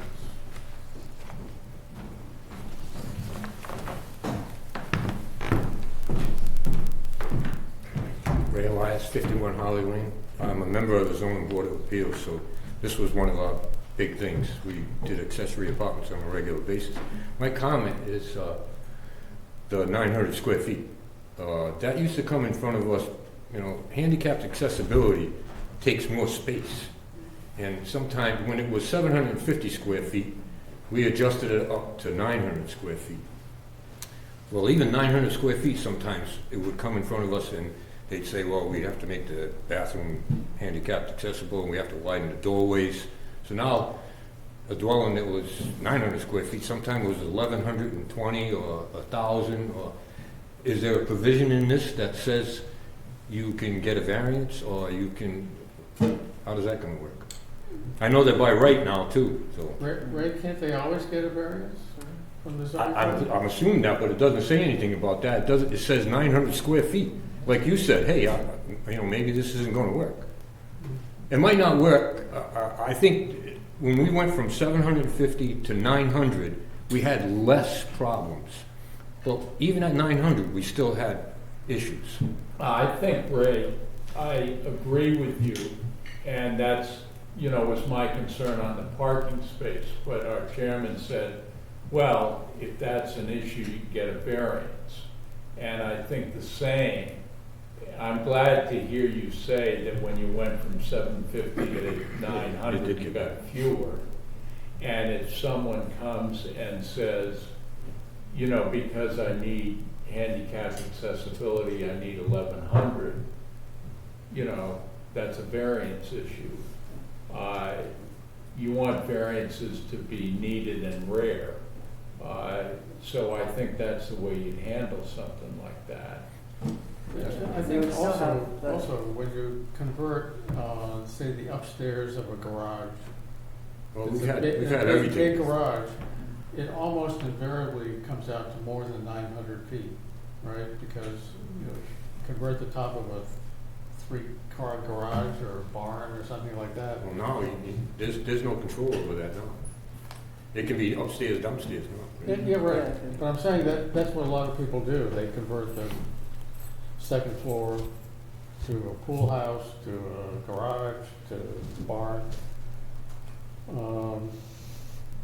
I want to say that I hear you on the size issue. I think that the definition is a little bit inflexible, but it's what we have to pull into the bylaw. So and the bylaw or the state law won't preempt the zoning board. We granted them on a to regular get basis variances, so you for might a little just, more if it was necessary. Right. Yeah. So you might To see be that to- handicap accessible. Yeah. No, that's my only point. Thank you. Is this for residents only? Can a non-resident have a comment, or is this residents only?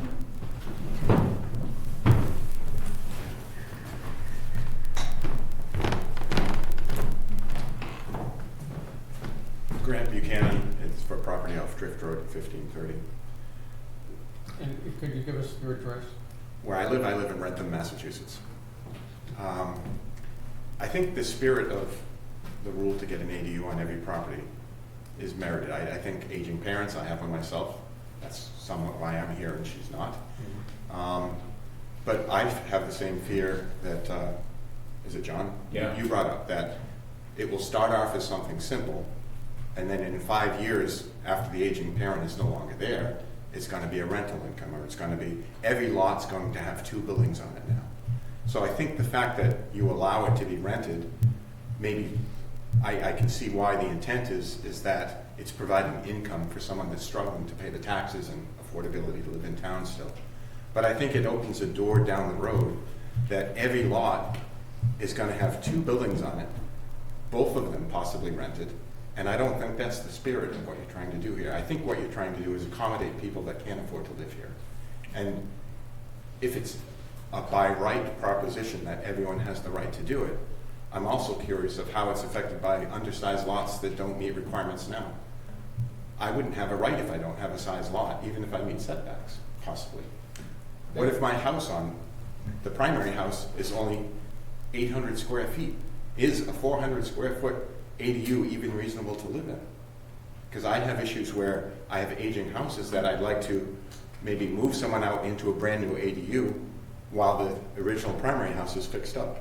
And if I have to do that in a 400 square foot house of someone that's barely getting by in their 800 square foot house, I think that's odd. But I want to go on record that I agree, and I think it's a neat opportunity, but I'm fearful that I'll drive up and down every road in Westport and see 2 houses on every lot, and in 15 years, I'll see all of them used for rental and none of them used to accommodate what the original purpose is. Thank you. Well, I appreciate your comments, but I think it's state law that we have to do this. Then why do you work so hard to protect the town if it's not in our control? If the state's going to dictate what we're allowed to do, the town and the quality and the character, you might as well stop trying to protect it and preserve it, because you're not going to be able to. It's going to change.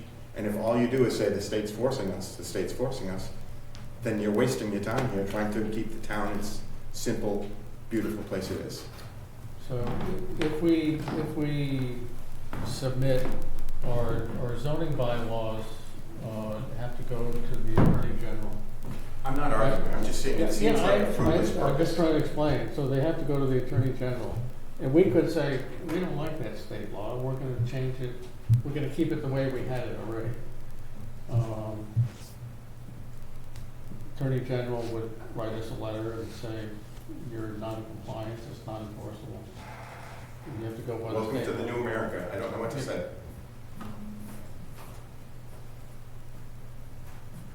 Anybody else? Do you want a motion to close the public hearing? Please. I move that we close the public hearing. Second?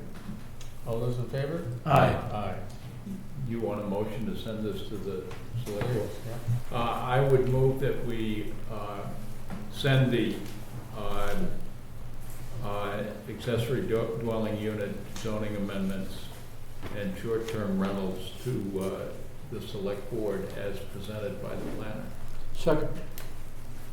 All those in favor? Aye. Thank you.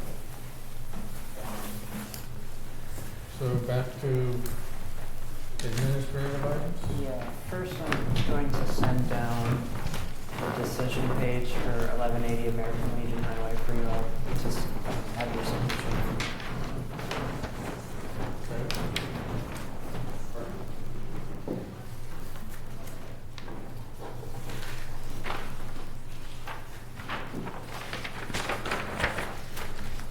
And while you're doing that, let's move on to admin item E. Yep. Okay, so SW Cole did a site visit at the property that was involved in a corrective low impact development. The applicant had clear cut before they had applied to the planning board for a low impact development, and they were going to do an independent living facility there. They withdrew. They still needed to do the low impact development because they cleared over 40,000 square feet. So this was an after the fact permit to do some drainage improvements because their clearing and regrading caused drainage issues on adjacent properties. So the consulting engineer's report states that it appears that they have adequately made the improvements to the required improvements to the property per the planning board's approval. They do recommend that this remains open until the spring when there's typically more groundwater to assess whether the drainage is performing adequately. Mm-hmm. But that's up to the board to decide on whether or not you'd like to leave this open for another 3 months, 4 months.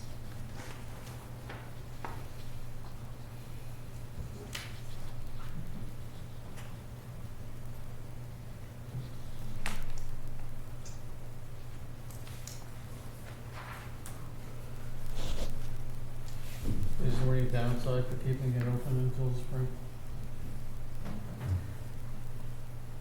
There's no, I mean, there's maybe a downside for the property owner, but as far as protecting the adjacent neighborhood from a potential drainage issue, that the town would then have to pursue corrective action against the property owner again and restart this process. I think it could be left open for another couple of months in order for SW Cole to go out there and do a proper assessment when there are wet conditions. Fortunately, like the week after he sent us this report, we did get a fair amount of rain. That's just how it goes sometimes. So Right. And you yeah. don't know what happened. Right. So I would be more comfortable with leaving it open so that we can have a proper assessment done. Do you need a motion? I don't need a motion for it because we're not really making a decision on releasing anything, so. I'll make one comment. I think that's a good idea, especially with, this is a year that we haven't had in a long time where we actually have frost in the ground. Mm-hmm. So it could give us a good indication of what's going on up Right. there. Right.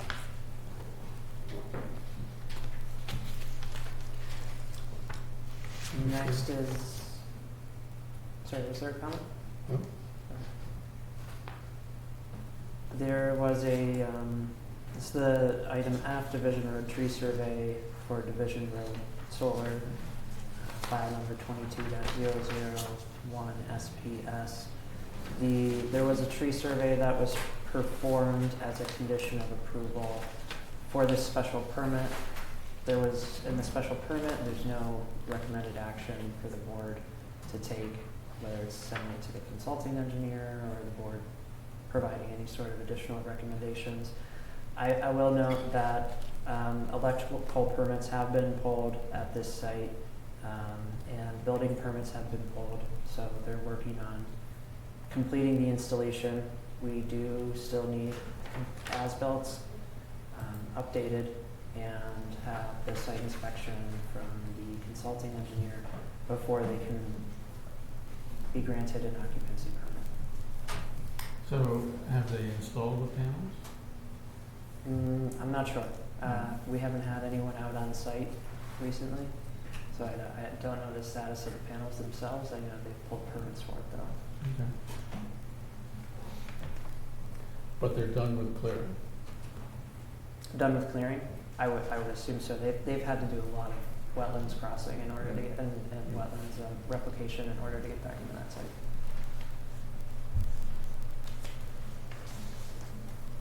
So, do you need anything No. on that? Okay. Just an update. And we think the approval not required. So planners reports?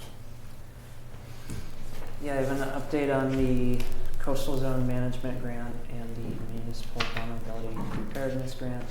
We awarded the RFP, well, I'll take a step back. We reviewed the proposals that we have received for this RFP for beach management plans at East Beach, Atlantic Avenue, Beach Avenue. And we reviewed these proposals with Rebecca Haney and Sam Haynes from CZM. And Chris Capone from Conservation is also on the project team, and he helped out with the reviews. And so we ended up selecting the proposal from Woods Hole Group to award the contract. They've done similar sort of planning activities in similarly situated areas, like as East Beach, like Surf Drive and Falmouth. It's in Falmouth, right? Surf Drive. And we like their approach to public engagement, and more generally, I think they understood the intent behind the RFP, which was to come up with a range of potential project recommendations for slowing the rate of erosion in these different areas, as well as producing the framework for a beach management plan. We won't take it all the way through permitting. We have about, at this point, it's going to be 5.5 months to get this completed. So it's going to give us the framework to move forward with permitting on the beach management plans, which will be something that Conservation will have to do later on. But we won't be able to get through the actual permitting process just because it's a very short timeline. Who's the client? The client? Yeah, planning, It's board, planning. a beach Planning. committee, planning? Planning is the client, yeah. Okay. We're doing it in consultation with the Conservation Commission, but we were the ones who applied for the grant application, as well as the MVP application. And yeah, so planning is the client, but we're working closely with Conservation. Is it the same people at Woods Hole Group that have worked with us before, do you know? I don't have a list of their project team here. You have it in your package. The principles are the same principles. Okay. And Woods Hole Group is one of the primary people doing Buzzards Bay plan. Yeah, and So they have a lot of experience in this spot. Yeah. So they're going to be partnering with SERPED as well. SERPED's environmental division is going to help out with the public engagement piece of this grant. And so we had like kind of a pre-kickoff meeting to work out the scoping that they'll prepare for their contract. Looking to get that as soon as possible because, again, short timeline. So there'll be more updates and probably a big flurry of activity over the next 5 months on this. Okay. The next is an update on our one-stop grant. This is a $92,000 grant we applied for and received. It was probably like 5 or 6 months ago. It was a while ago. But we should be, I've been in contact with the state. They said that we should be receiving our contracts this week, probably next week at the latest.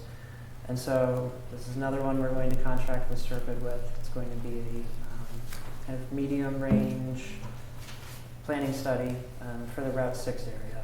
And the purpose of this plan is to develop data on what community preferences are for things like starter homes, incremental housing, and to see what kind of necessary or desired changes there are for the Route 6 business district. So that'll be a 2-year grant process. I'm looking to kick that off as soon as we get the contract. I have an update on the aquatic organism passage grants. This is the project that we're working on with Buzzards Bay Coalition. This is for the Coldwater Brook trout wildlife passage culvert redesigns at Angeline Brook and Cornell Road. We're advancing that through preliminary engineering plans, and it was only going to be conceptual for Lions Brook and Snell Creek, but they've secured additional resources in order to push that through a preliminary design process. So we'll have that in hand, and should we receive the $3.4 million that we had requested from the Federal Highways Administration, should go a long way to advance full engineering and actually, if we are awarded that, also anticipating on the construction piece as well.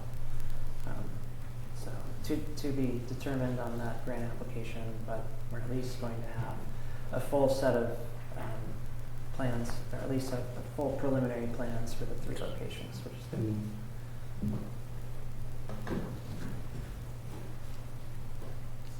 Next on the planner's report is Bay Coast Bank financial support for the Climate Resilience Committee. Jeff Canton, who is the subcommittee chair of the Outreach and Engagement Subcommittee on the Climate Resilience Committee, applied to Bay Coast Bank's Community Assistance Program and was awarded $7,500 to assist the Climate Resilience Committee with developing the Climate Resilience Plan. And I think the thought when he had applied was to use those funds to help with document design and layout to make it, make sure that the report was a nice finished product that was a nice looking plan. But John, I understand that you're working on potentially getting some assistance from UMass, Dartmouth? Yeah, we have a meeting. When is it, Friday or? It's Thursday next week. Thursday of next week with about 3 or 4 faculty members at UMass Dartmouth. Michael, Jeff, and I are going to go over, and I don't know whether we can, what kind of help. I met with them once just by myself, and they have a big grant that they got from EDA through URI, and to help various communities. We're the only community so far that's reached out to them. And so we want to see, and I've said, hey, we're the only community outside of New Bedford, I think, that has a resilience plan. And if you guys work with us on this, our resilience plan would be very helpful to Dartmouth, to Acushnet, to, any other community in the service area of UMass Dartmouth. So it would behoove you to help us. And so I don't know whether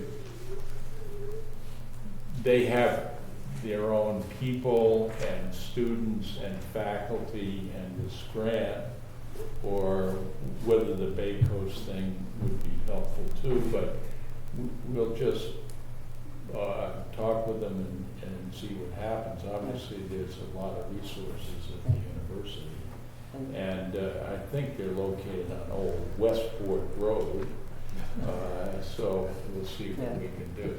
Yeah, so maybe that 7,500, with Yeah. the help from students can go somewhere else. Yeah. That's a Yeah. point in bringing that up is that, with that additional help potentially, maybe we can put it into some other, some public engagement or, some other function that would support the development of the climate resilience plan. But Jeff did a great job, and Michael also helped with it, and it's really good that they both stepped up. We thank Nick, Chris, and he's out there. All right, an update on bikeways. So letter of support for South Coast Bikeway Alliance Mass Trails application. I have, Jim, I think you should have one over there, but if you don't have one, this is for your signature. I'd like for the planning board to make a motion to support the South Coast Bikeway Alliance's application to the Mass Trails Grant. This is in support of the work that the town has already been doing with building out designing the town's connection to the Quikasham River Rail Trail and Fall River. So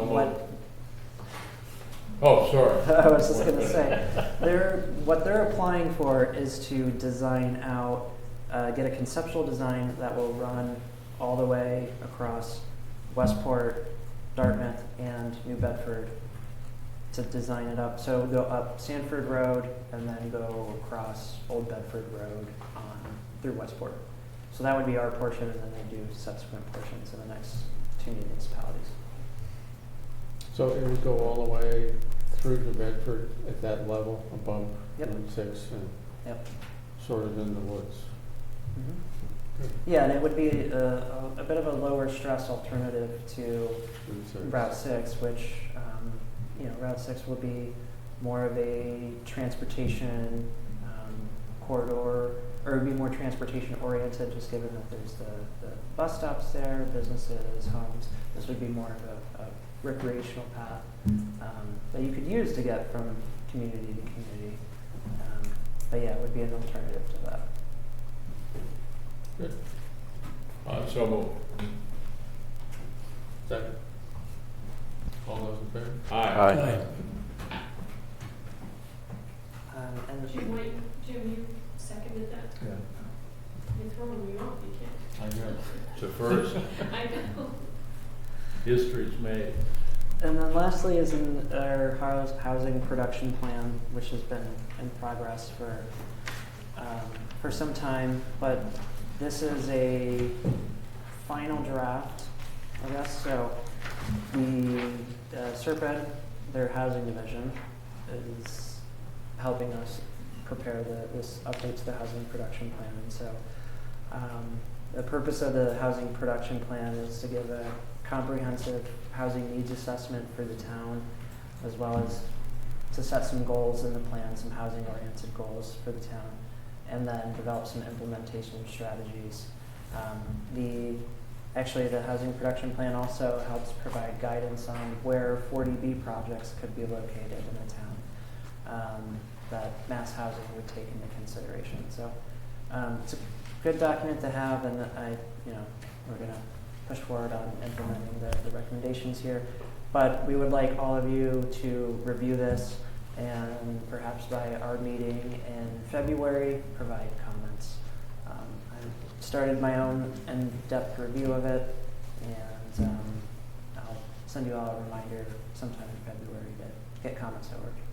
So I think I think one of the things that she asked for when she sent this to you is a couple of more town-owned land that could be used for some kind of housing. Yep, it's on page 47. I was looking at that earlier today. So that is a specific follow-up item. That's a good point, Jim, and thanks for calling that out. They would like us to identify 1 to 2 town-owned properties for potential 40B developments. They've shown one listed as listed one as the town annex site. I think another one, actually, right after that could be the former police station area at the town hall property.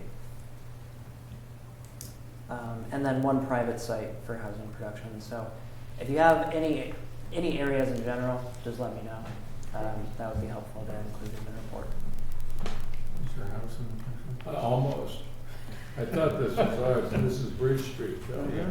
Yeah. And those are all the updates I have. Okay. Thank you. So next up are minutes of December 3rd. So I have a question on the minutes. December 17th, Mouse Mill Road. There was a motion to close the public hearing and release the consultant review balance. But we didn't do anything. I thought, is that all we did at that, on Mouse Mill Road? So there are He two. wanted to, and then it's,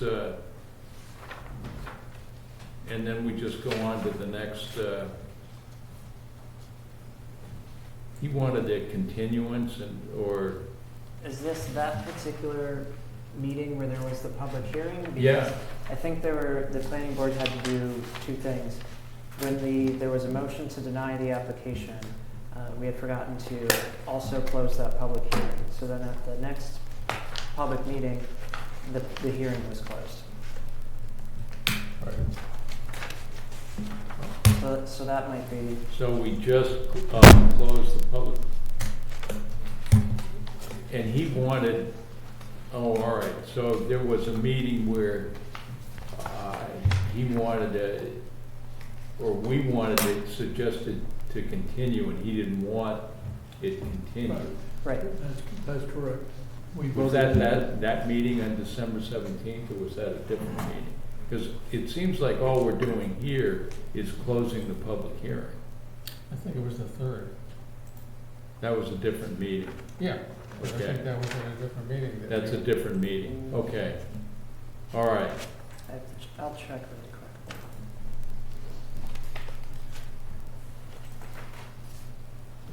and then, December 3rd was the Mouse Mill denial meeting. Oh, The okay. subsequent one was when the hearing was closed. okay.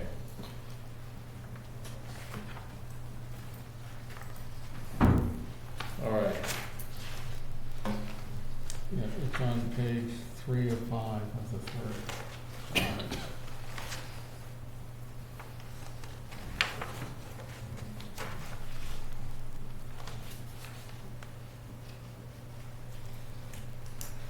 Right underneath the draft Yeah. stuff.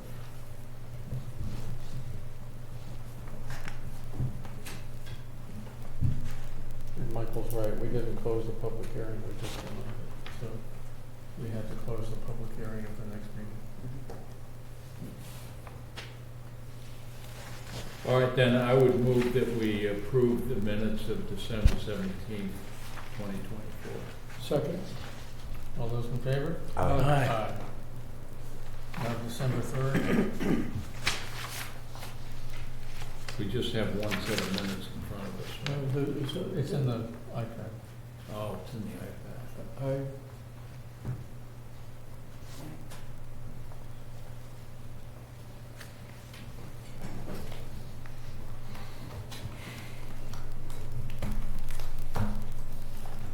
So, page 259.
move that we approve December 3.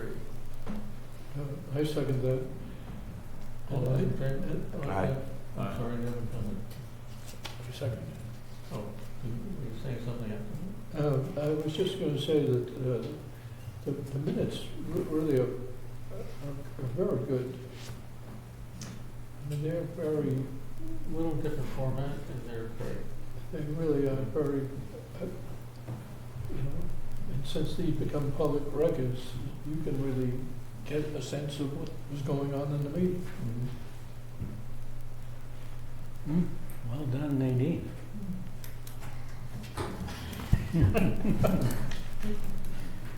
Yes, thank you, Nadine. Matters not reasonably anticipated within 48 hours? Move to adjourn. Sir, is there a possibility that I make one short statement regarding Westport Lakes Drive and just ask one question? If you make it really short, yeah. Do my best.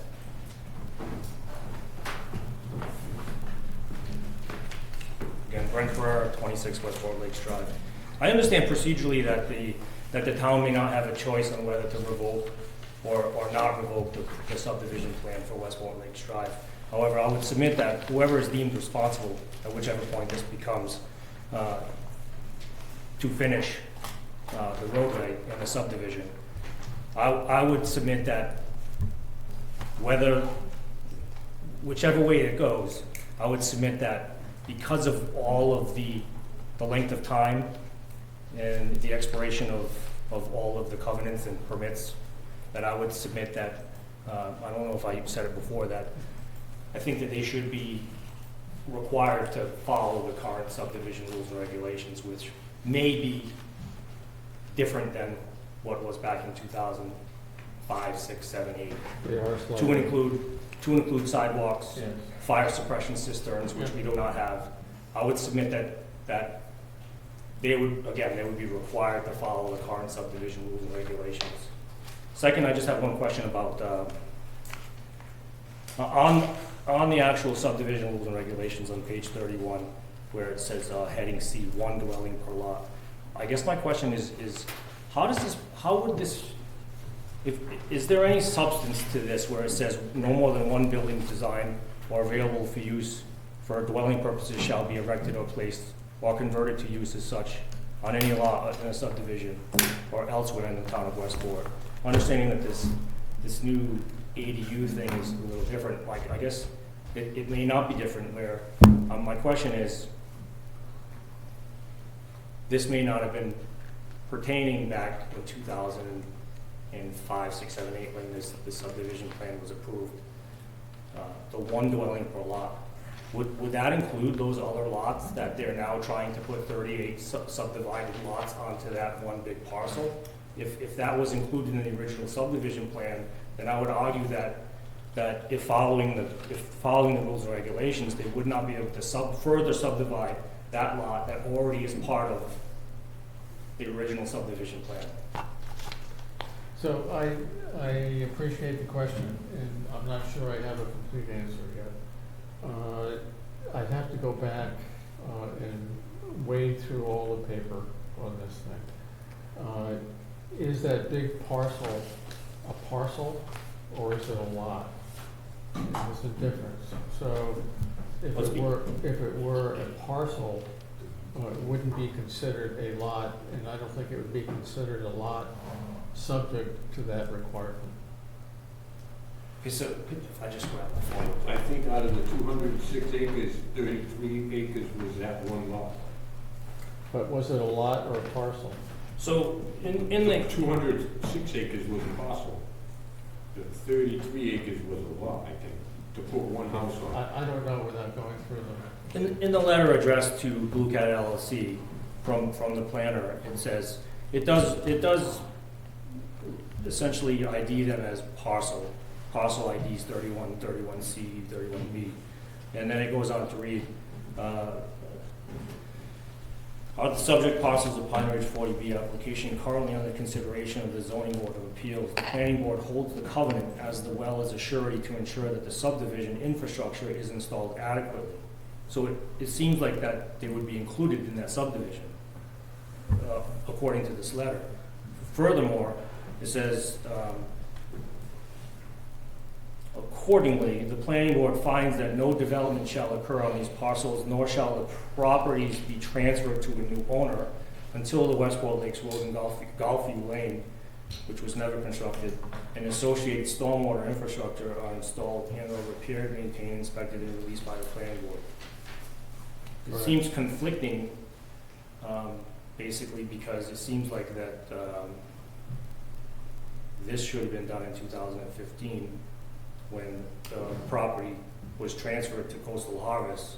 Well, And in it's some- the interim, you're missing the part where they came with money surety to say this is, and at that time it was enough to complete the road. So the restriction not to sell anything was removed from most of the lots and parcels, except I think the ones in question were Okay. not part of that release. So they still had the covenant on them, as far as I understand, correct? That's correct, yeah, that's So what they it still was have in the the covenant, letter. so if they were transferred from one to the other, it was done illegally. Well, I don't think that occurred, but it's just, okay, thank you. I just wanted to say, Mr. Chair, I don't know if it's the same developers or not, but they came before the planning board last year, or maybe it was before then, to sort of have a discussion about a potential subdivision. And we went through a list of problems with if they tried to do it as a subdivision. And I don't think they could do it as a subdivision. I mean, they would have to come back and do all kinds of things that they didn't want to do. So then they went and filed it as a 40B to avoid our review, essentially. But they, we'll try to, at least for the road, we have some sort of jurisdiction. But I think once they convey lots out, it's very difficult to rescind the subdivision without harming you. So we probably can't do that, but we can enforce that the subdivision meet, the standards. And that at least we'll try to do. Is there a potential that lawfully and by procedure according to the town, or that you would not have a choice but to revoke the subdivision plan? We talked about this with town council, and he's going to be coming back to us. So we gave him a lot of background on this, as well as the knowledge that in the 2016 extension, the extension says explicitly if it isn't finished in a year, then the subdivision is rescinded. Yes. And so the question for him was that sufficient to rescind it? Is it rescinded? Or would the planning board have had to take direct action to have a rescission hearing? A public hearing? A public hearing and do it. And we're still waiting to hear back from him. Is that through Jeff Blake? Yes. Is there concern of the board with the new knowledge of the state highway access permit that was indeed not followed through with, where that could be potentially some portion of an issue with the subdivision itself? That would have an issue with the subdivision. We didn't discuss that particular issue with the town council. But we can when it comes back to us. Well, that information was just recently opined from Mass DOT from an informational request. It definitively, the letter definitively identifies the fact that they were sent a letter that stated, hey, you haven't finished this yet. By the way, your permit expires in 2011 on July or so, and they essentially ignored it. So I don't know. I'm not sure we have that letter in the file. So if you have a copy of that, could you give it to Michael? I have it. Oh, you have it now?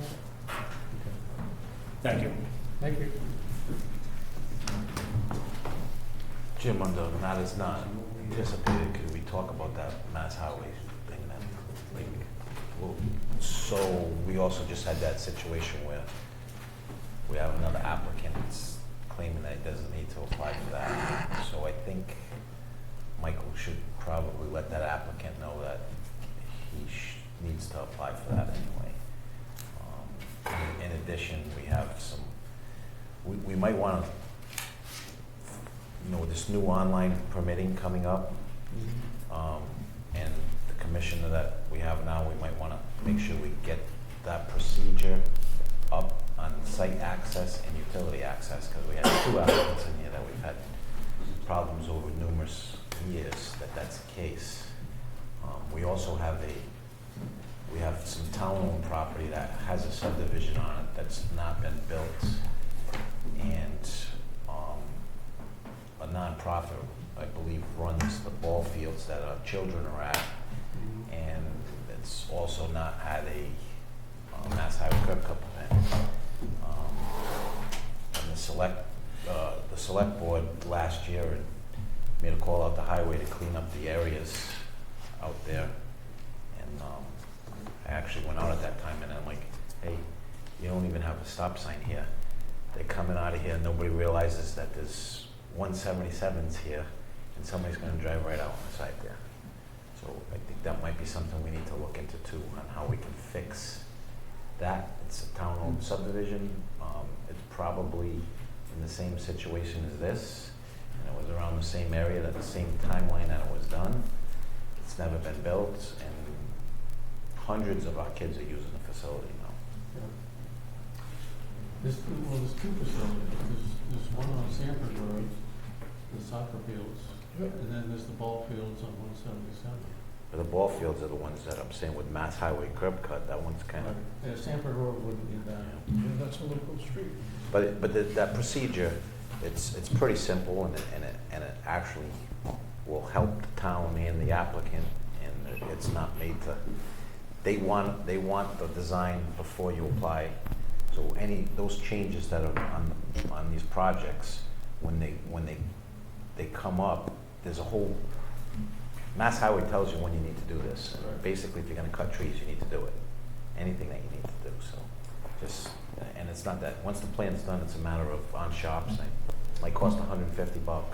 It's not really major. That's why I asked them about it, and they said, "Oh, we don't do that." Well, we've had, since I've been on the board, we've had most applicants say we have an existing, but that's not the case. And it's been changed a little bit with Mass Highway now too, and it's called site access, and then you have the utility access. So we've actually just had an issue with the gas company. Went in their utility access to Route 6 and didn't get a permit from Mass Highway. In the utility, they were required to. And Mass Highway came after the town.